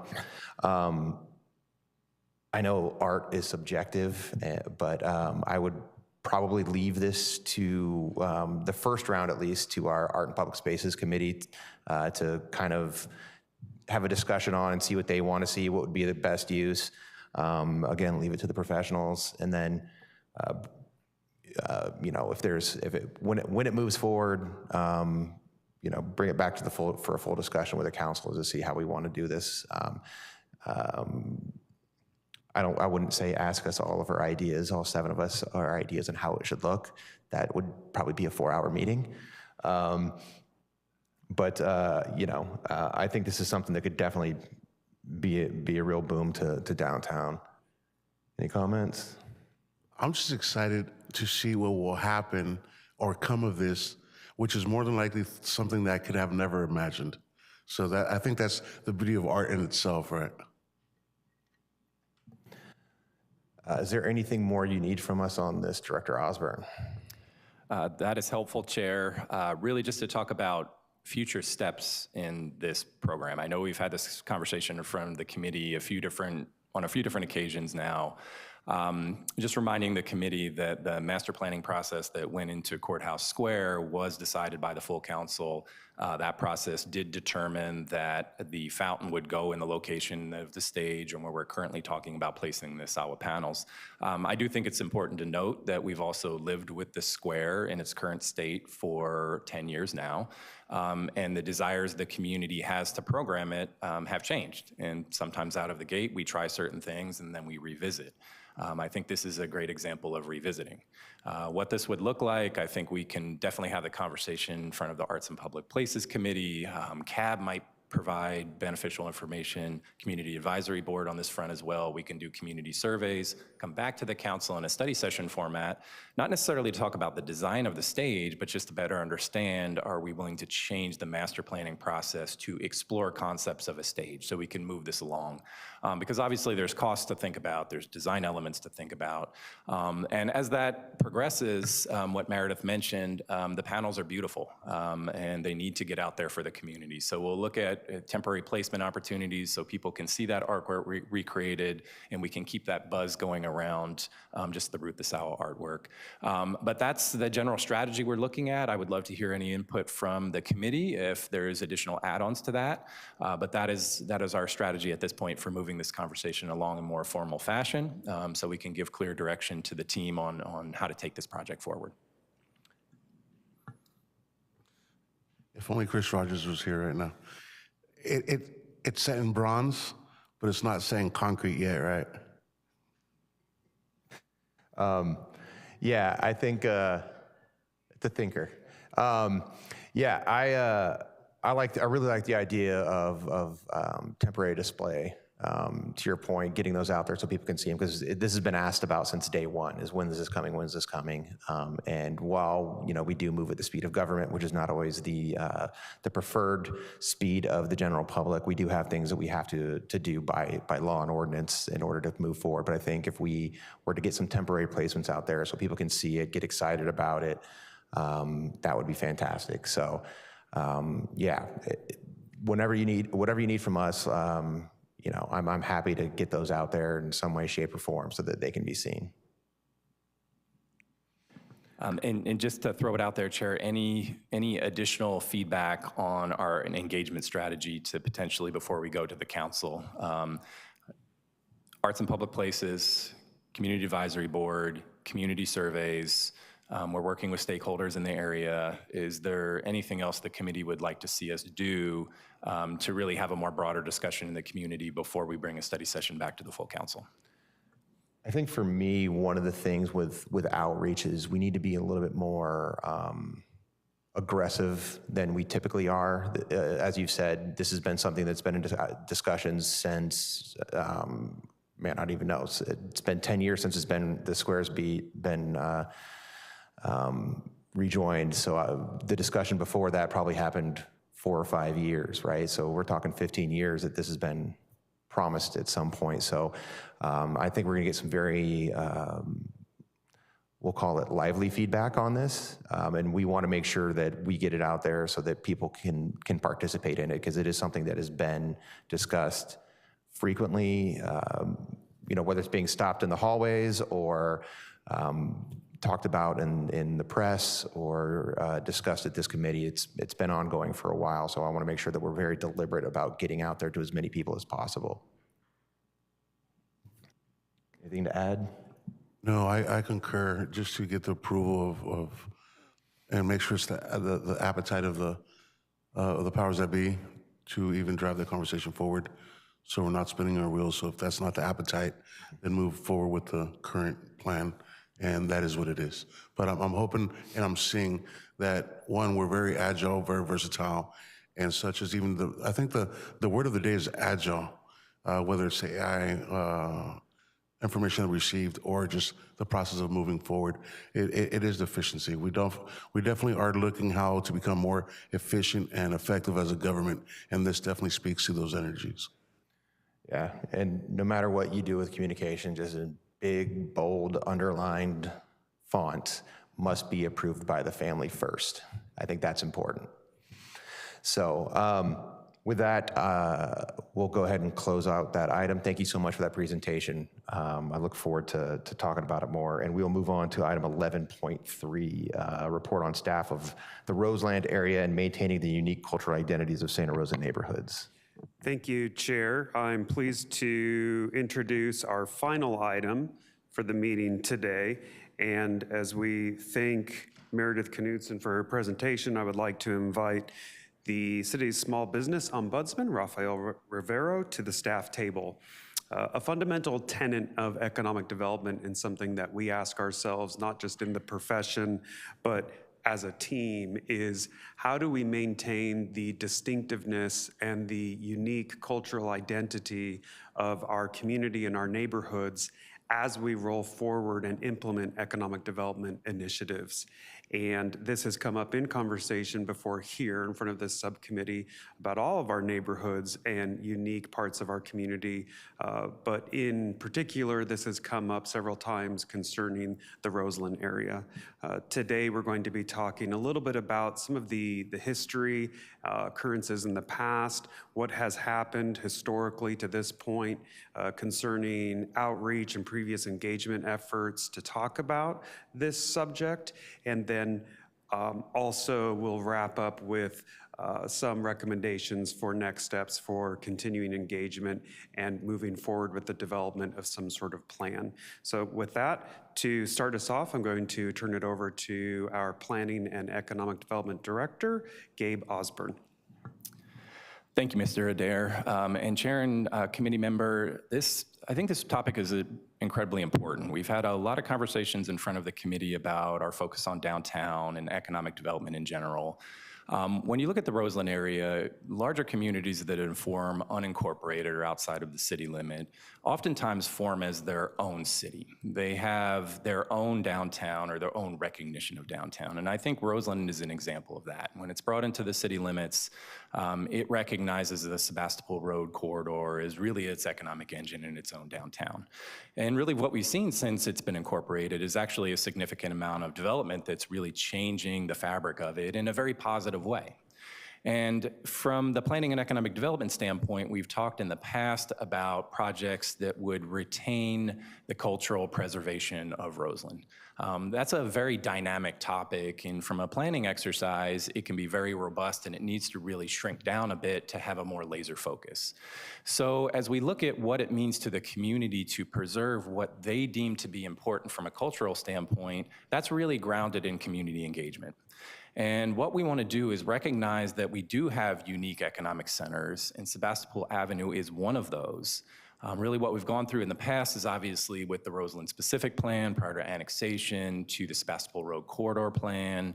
Those planning exercises really try to basically take the community engagement that happens and form it into guiding documents. So this exploration is really determining where are the gaps in those plans, and what can we do to with the community to make sure that we're hearing what they want and we're responding to that from a program standpoint. And really recognizing, similar to all the effort that we've done through our downtown with community benefit districts, with working with those associations, with going through placemaking, understanding how investments, this really is often needs to be focused in those other economic centers as well. And they do exist throughout the city. We have Piner Road corridor where they're more industrial, but there's nothing quite like the Sebastopol Road piece from that whole downtown feel. So really what this exercise, what we hope for today is to really have a conversation about what we've heard from the community, what we think is important to preserve, and then what we'll do with that information is understand how we would take that into more of a guidance document. Now, obviously, as we've gone in front of the council with other planning exercises, there is a prioritization associated with those. So this is really a scoping exercise to better understand how it fits, and make sure that that community understands that we want to respond to their needs. So with that, I'm going to hand it over to Rafael, and he will talk a bit about the various engagement steps and what he's heard from the community. And what we really hope to hear from the committee is what they're hearing as well, and maybe get some guiding principles that we can discuss today to start this exercise and move forward with the evolution of this program. Thank you, Director Osborne, and good morning, Chair Krepke and Councilmember Alvarez, Rafael Rivero.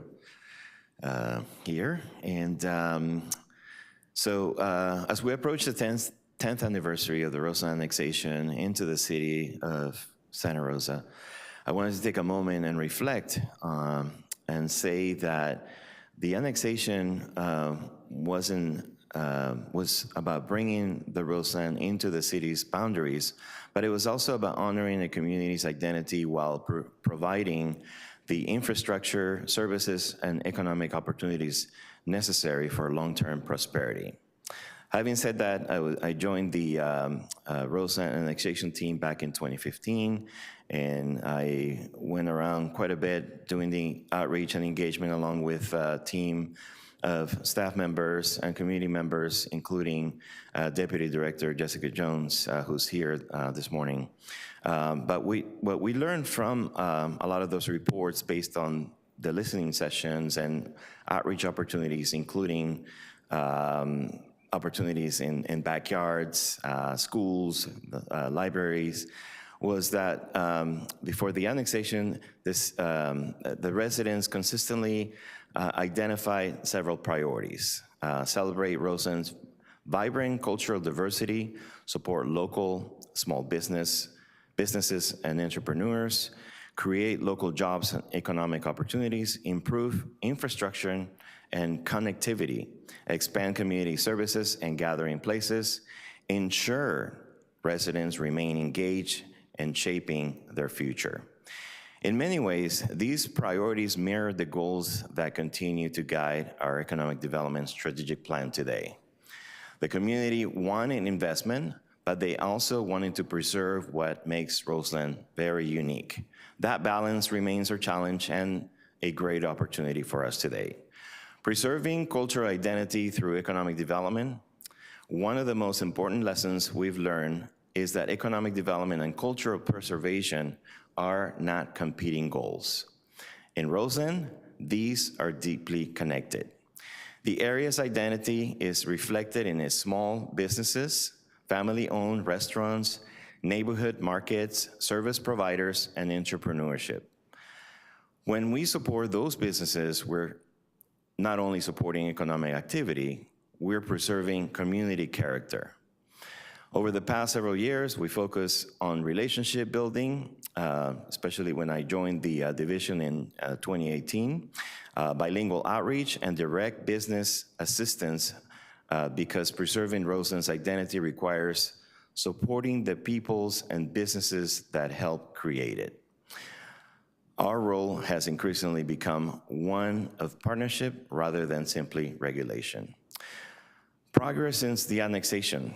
Quickly, I'll be brief on this one. Over the last decade, we've seen meaningful progress. Public and private investment in infrastructure, transportation improvements, parks and community facilities have strengthened the area's foundation for future growth. From an economic development perspective, we have expanded our efforts to support business retention and entrepreneurship.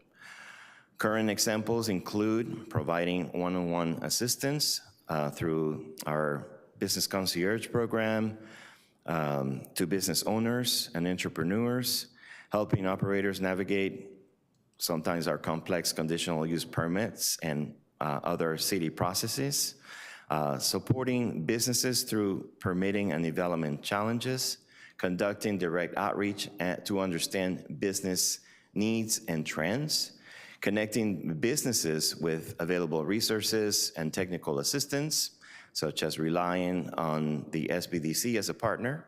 And we just recently conducted a series of access to capital workshops They were very well attended. We targeted the business Sebastopol Road corridor, and that was in partnership with Chase Bank and Crecer Capital. These may seem small actions individually, but collectively, they build trust and strengthen the local business ecosystem. There's just two more items I want to point out. Current initiatives supporting Roseland's future will be the continuation of business development workshops, and we're currently organizing business development workshops designed to provide practical support for entrepreneurs and small business owners. Topics will include eventually business planning, marketing, financing, permitting, workforce development, and access to capital as well. These workshops are intended to build capacity within the community and help businesses grow and succeed. And second, the business association formation. You've heard me talk about this for quite a few years. We want to continue supporting efforts to establish a Roseland Business Association. This is a significant opportunity. A business association, as you know, can create a unified voice for local businesses, encourage collaboration, promote the corridor, organize events and marketing initiatives, help shape the future investment priorities. Most importantly, it empowers local businesses, owners to help lead Roseland's economic future. Lastly, as we approach the 10-year anniversary of the annexation, I believe Roseland represents one of Santa Rosa's most important economic development success stories in progress. The vision established by those residents nearly 10 years ago and today remains relevant today. A community that is culturally vibrant, economically resilient, welcoming to entrepreneurs, and connected to opportunity. Our ongoing efforts, including direct business assistance, business development workshops, and support for Roseland a business association, are helping advance that vision. Thank you.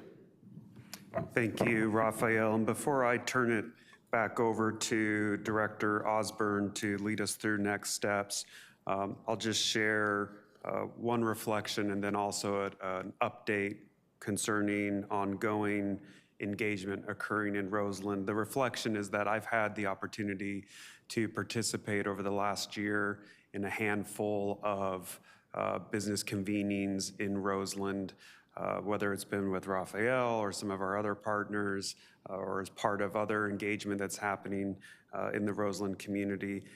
And it is rewarding to see that the Roseland community is very responsive to those efforts. But what we have seen is very critical with this community in particular, that we're meeting these community members where they're at. And we've seen that whereas some neighborhoods and some communities within Santa Rosa are very responsive and receptive to solicitation of input and feedback and will come to us, this Roseland is one community where we really need to go out into the community to see results. And that's something that we've put into practice.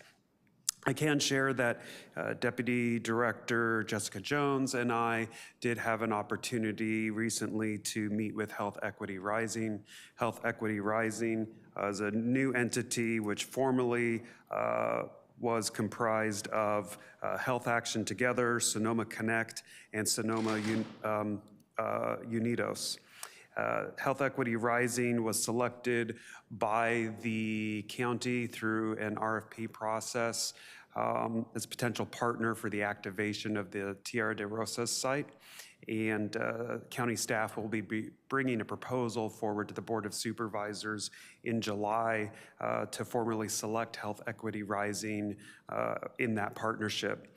The proposed activity by Health Equity Rising and that partnership is concerning the activation of that site. Health Equity Rising has put together a list of partners to engage with the community. And whereas this process and this initiative is directly related to that civic site. Specifically, it will entail a lot of outreach with the community at Broad and also a follow-up to some of the previous engagement efforts. Previously in 2025, when the county engaged with the community to talk about activation for that site, it came out that the top and #1 desirable use for that location was a use that would promote art and culture and local performance. And by that, not necessarily out of area performances, but local performances local to the area by local groups. And so this group that Health Equity Rising is putting together includes Health Equity Rising, the City of Santa Rosa, the Community Foundation of Sonoma County, the Peter E. Haas Family Fund, Sonoma CAN, First Five Sonoma County, On the Move, La Plaza, Latino Service Providers, the Raíces Collective, and Almas Libres. And so we will continue as we look to back to the initial introduction to this item, that question, how do we maintain the cultural and preserve the cultural unique identity of communities as we move forward with administration of our economic development strategic plan?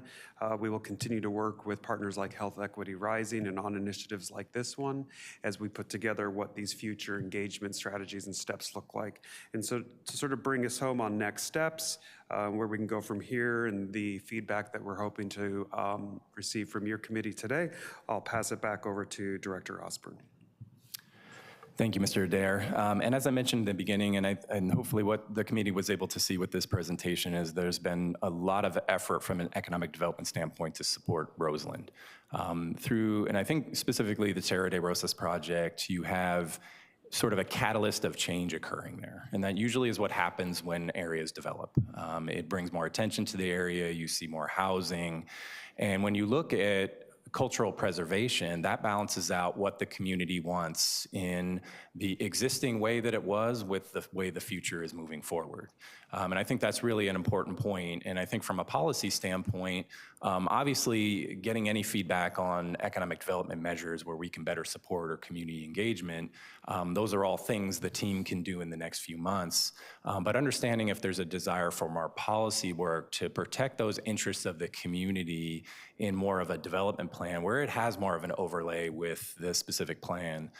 That's really what we're interested in hearing as far as scoping a future project out, but more than happy to hear any feedback in the Roseland side that the team can work on from a planning and economic development standpoint as part of this item. So with that concludes our presentation. Thank you so much. And before I turn it over to the mayor of Roseland to lead this discussion, I do want to say from my standpoint, this is something that Councilmember Alvarez and I have talked about for a while now, and my interest in the subject was because my poor millennial heart was broken when I found out that the reason why they don't make like the old mission-style Taco Bells or the red-roofed Pizza Huts is because it is cheaper to build nondescript box-style buildings, and it is easier to sell those if a business fails within them. And as we talk about developing in and focusing on Roseland, I don't want the business development and housing development to come forward at the sacrifice of the cultural and vibrancy of that neighborhood. So that was my interest in this subject specifically. And so with that, I'll turn it over to Councilmember Alvarez to give his thoughts. Thank you. I definitely want to start the conversation by acknowledging the efforts of the City of Santa Rosa in addressing issues that have come before them, and by them I mean our staff, our directors, who have quickly, in my experience, noticed that policy is definitely being created for those that we are serving. And by that I mean the need, whether it's the language barrier, whether it's the lack of understanding of the process. I've seen how we as a City of Santa Rosa, and I'm saying this from the outside looking in, have tailored situations, obstacles to assure success of the applicant or the individual or the citizen. So I definitely want to applaud the efforts of the city of Santa Rosa in doing so. Because after all, this is, we could say it's uncharted territory where we have such an economical driving force that is Roseland being welcomed into the city of Santa Rosa. And then with that, seeing the obstacles and the challenges that come before us, which we haven't done before. When has the city of Santa Rosa ever annexed such a powerhouse into its fold? It hasn't. So this is definitely uncharted territory where I've seen the efforts are being done to do so. With that being said, the true mayor of Roseland has been running up and down that street for as long as I can remember, holding posters, carrying a clipboard, asking for support for signatures. So when the question is asked, what can we as a city of Santa Rosa do to overcome the future barriers or current obstacles? I would refer back to Rafa. What have you seen that is most needed of the community? And you mentioned the business association. Boy, that has been an interesting task where your comment of, the last word that you used, I believe, in process or as it's growing or as we move to the future, that's definitely an entity who's paying attention to the downtown business association as its model. But it has its growing pains, whether it's leadership, with its understanding the process of even holding the meetings. It's something new to the community. But yet there's such, and you said it best, the people are more than willing to participate in the process if we go to them. And I think that has to do with the distrust that was there prior, but I don't feel that same temperature in today's atmosphere. I see much more participation. And I believe our past city attorney was very, very excited the first time that the translator was used 3-4 years ago. And that was, for me, a marker of where we were moving at when it came to participation and civic engagement from our community that had not spoken prior. So again, I revert the question to Rafa of what have you seen the community's biggest obstacle, and what have you noticed is possibly the solution to address those issues? Yes, well, thank you for asking that. One of the things that I immediately go to is understanding the complexities of processes in general.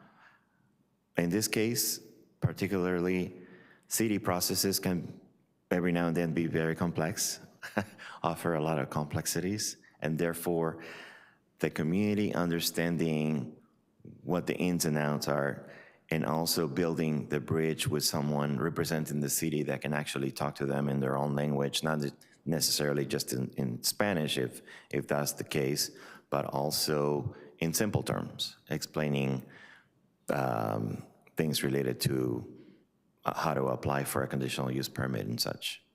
Opportunities, I see that there's tremendous, a long list of opportunities, I think, but continuing to build our efforts around boots on the ground, continuing that build a trust with our community members, continuing to show up, which is very important to every one of them, visiting their establishments, participating at events, showing up on a Saturday every now and then. I think that speaks volumes to them, and that's how we're going to continue bringing progress along, not just by our participation, but also by having this team environment and believing all the good things that Rosa has to offer. And to that point, going back to my original statement of how we are tailoring our policy, not really tailoring the policy, but understanding that maybe there's a different perspective to see the number one, right? Maybe there's 4 ways to see it. It definitely is about understanding that, hey, maybe you don't understand it this way, but maybe, and you said it, making the language easier to understand, making the process easier to understand. Now, with that, I will definitely throw in a wrench, which is the words growing pains, the permit process. there's a certain way that things might be understood that they're being done, but the correct way it might be a little bit different. And I'll use what has given us our identity in Roseland, which is the gastronomy. Whether it's the restaurants and the many parts of Latin America where those restaurants come from, to also the way that business is being conducted in Santa Rosa after hours or when our government is not operational. That is the growing pains that I speak of. How can we bring the entrepreneur spirit to conform with the new ways of the land, the new laws of the land that exist? How can we make them successful? And I definitely see a comment coming, so please. Thank you, council member. I can speak to that. As we continue to engage with businesses, both small and large, we continue to learn and receive feedback that ease of process and procedure and hand-holding with some of those businesses to bring them through that process and education is very key and critical, not only to the success of that business and to the community, but it's something that the business community just frankly is asking for. Cost is always of extreme importance to a business. All businesses are cost conscious and they're looking at how their bottom line is impacted. But interestingly enough, we receive more feedback concerning ease and simplicity of the design of our processes and procedures than we receive feedback about costs. And whereas we're trying to manage and keep costs down, that helps us to understand that just like with anything you do, we're all consumers here. And the more burdensome or complicated a process or a structure is, the less likely we are to engage with it. Also reminding ourselves that just a simple fundamental tenet of doing business is just good experience and good customer service. We as consumers go back to businesses where we have positive experiences. Well, we're providing a business service to customers at the city level when we're issuing permits and when we're walking them through zoning and due diligence and all of the entitlement procedures that they have to go through in order to open up that business. That's why we have a business concierge program. That's why we have a small business ombudsman. We're still trying to find a way through science and technology to copy Raphael so that we can have 5 Raphaels running around the community. I think we're a little far out on that. But what we're learning is it's just like anything that you might do.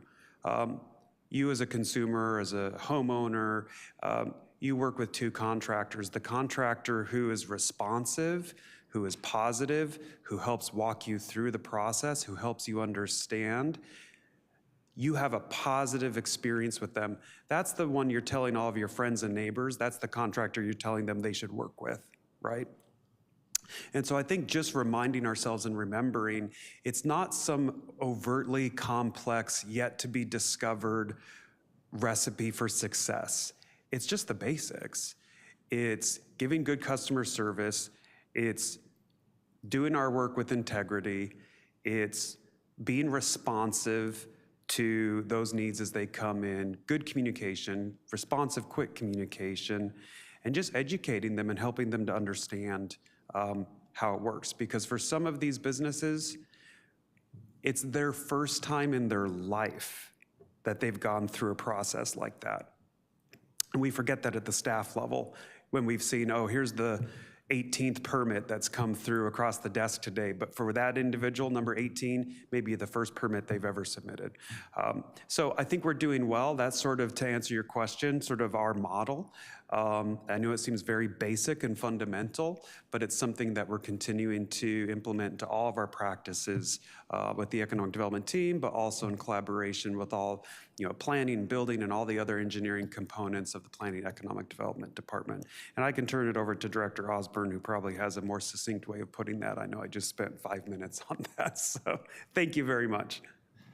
I'll just add one important point to what Scott mentioned. Building trust is really critical in that. That's the first step. You have to build trust in the community, and I think when you have certain business practices where culturally are very accustomed to have it happen a certain way, and then the government changes that, it becomes threatening, and you have the code enforcement lens in it, and then it becomes really challenging for businesses. So I think really what we wanted to do is more of the build trust in the community, create flexibility, and provide support. And one of the things that we're really moving forward with the department is more of a prioritization model on re-tenanting from a permitting standpoint, but a lot of that is putting a human in front of another human and making them feel safe in that conversation. I don't want to discount that because we're in the people business, and when we take that out, it becomes problematic. We have to inject that more. Great point, great point. And speaking of the basics, sometimes going back to the basics is the best practice, right? But with that being said, I definitely see Roseland hasn't even reached half of its potential yet. I mean, once Roseland understands the process of doing business in the city of Santa Rosa, you're right, they're gonna say, take my money, but now here's my application fully complete to go with it. And when we get to that point, I think when we will know that we are about to see a stronger Santa Rosa. I think that's the marker.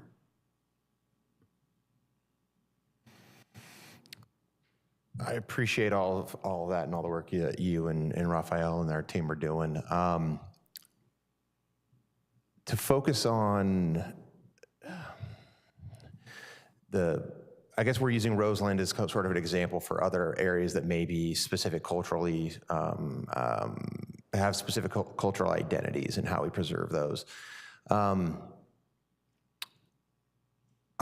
trying to think of ways that we can accomplish the growth and the business development while also making sure it is grassroots and that it is not the cultural identity. I mean, you look at the pride that area has in its community and places like Matote and others that really become gathering places for a community, not just a restaurant, right? How we can explore those ideals. You know, there's some cities that have like cultural heritage districts that might be opportunities. I think with those come some dollars for like tourism dollars to help drive people to those areas for more business. I'd be interested in seeing a little bit of information on that. I know there's been the idea of an overlay district bantied about, but that's a much larger lift from a planning standpoint. So I don't know which route would be easier to help accomplish the same task. But the last thing I want to see is Sebastopol Road looking all the same of, you know, any town USA all the way through. You know, it is very specific cultural identity that is very important to not just Santa Rosa, but the region. Do you have any thoughts on that? You know, Vice Mayor, in the past we spoke about the investment opportunity zones. I mean, that's a given. The REIFDs, a potential to match that of downtown Santa Rosa and what that could do for the area. You know, I've looked at everything, including renaming the street, so it's not confused with Sebastopol Avenue. You know, it's not the same beast, and no longer do we need that marker to Sebastopol when we have GPS and a bunch of other wayfinders. It could be, again, how do we tailor our processing, our permit process without, well, everyone's gonna look for the red button. Everyone will always say easier.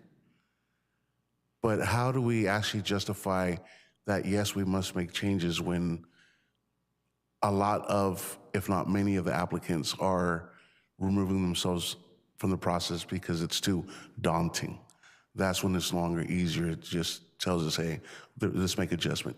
And I definitely applaud the city of Santa Rosa for making those adjustments.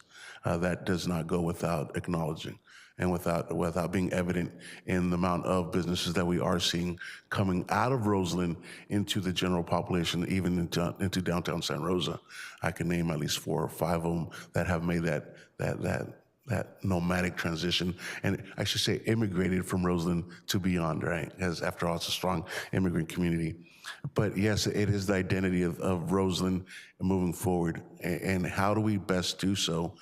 I'm thankful we have the mayor here, but even with that, how do we get the information out of our community to be able to be the unifying wants?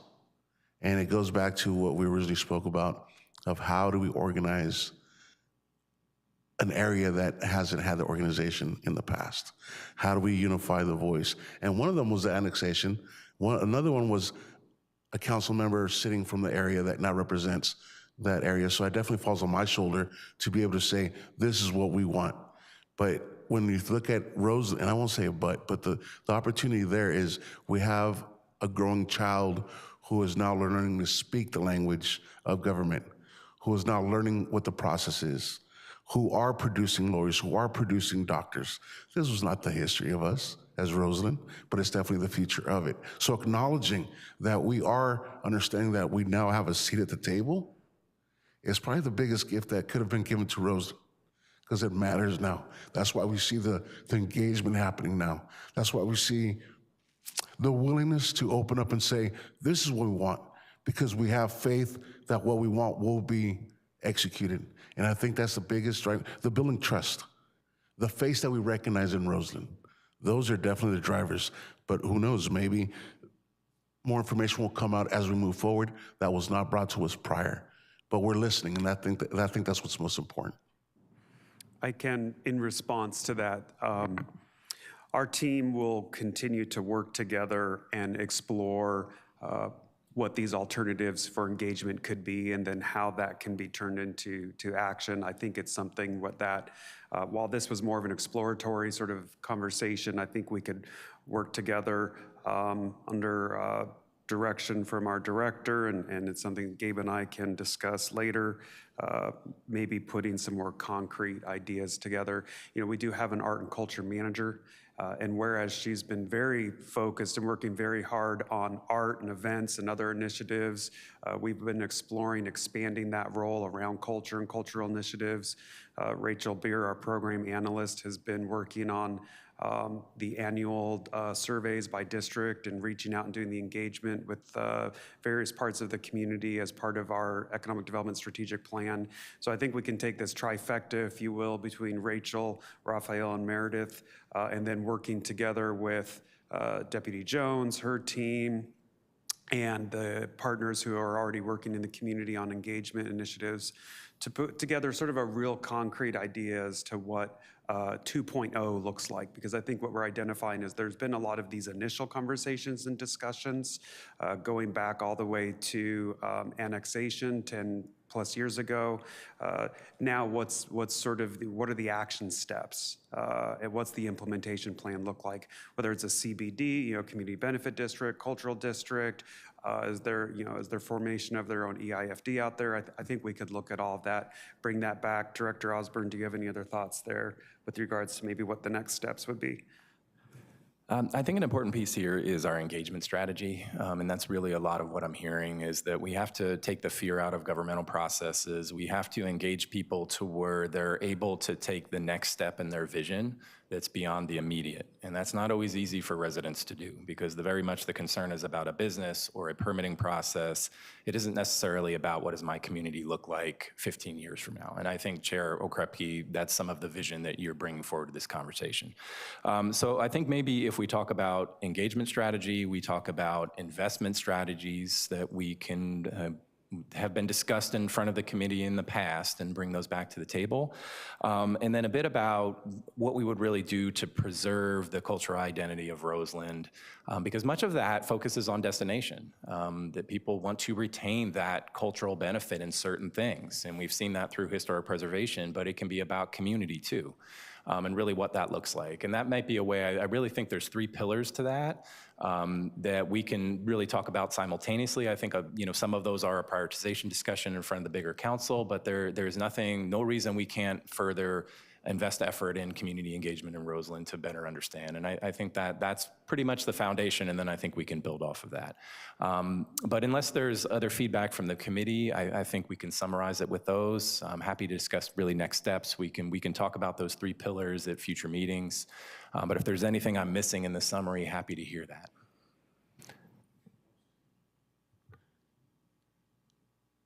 In moving forward, do not let the biases of our way of the feeling that we carry of being unannexed,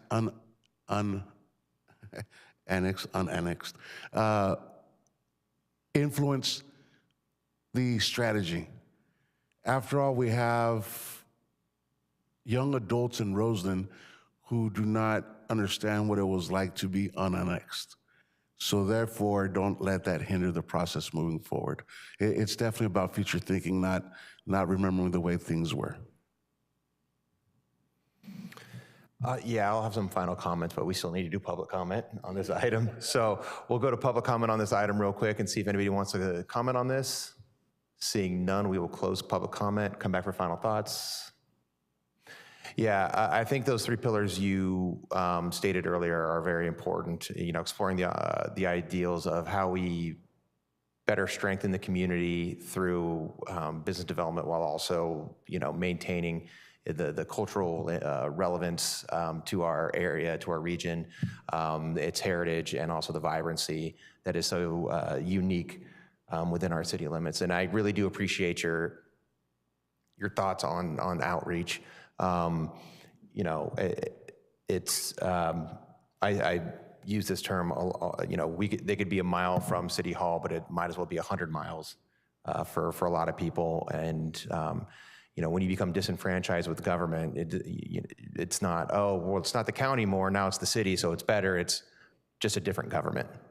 And so I really appreciate you pounding the pavement out there, Rafael. Thank you for doing all that work. And I look forward to hearing some further discussion on this and some ideas you have coming forward. And with that, we will close out that item, and I believe we are done, and we will adjourn at 11:46. Thank you all for your patience. Really appreciate it.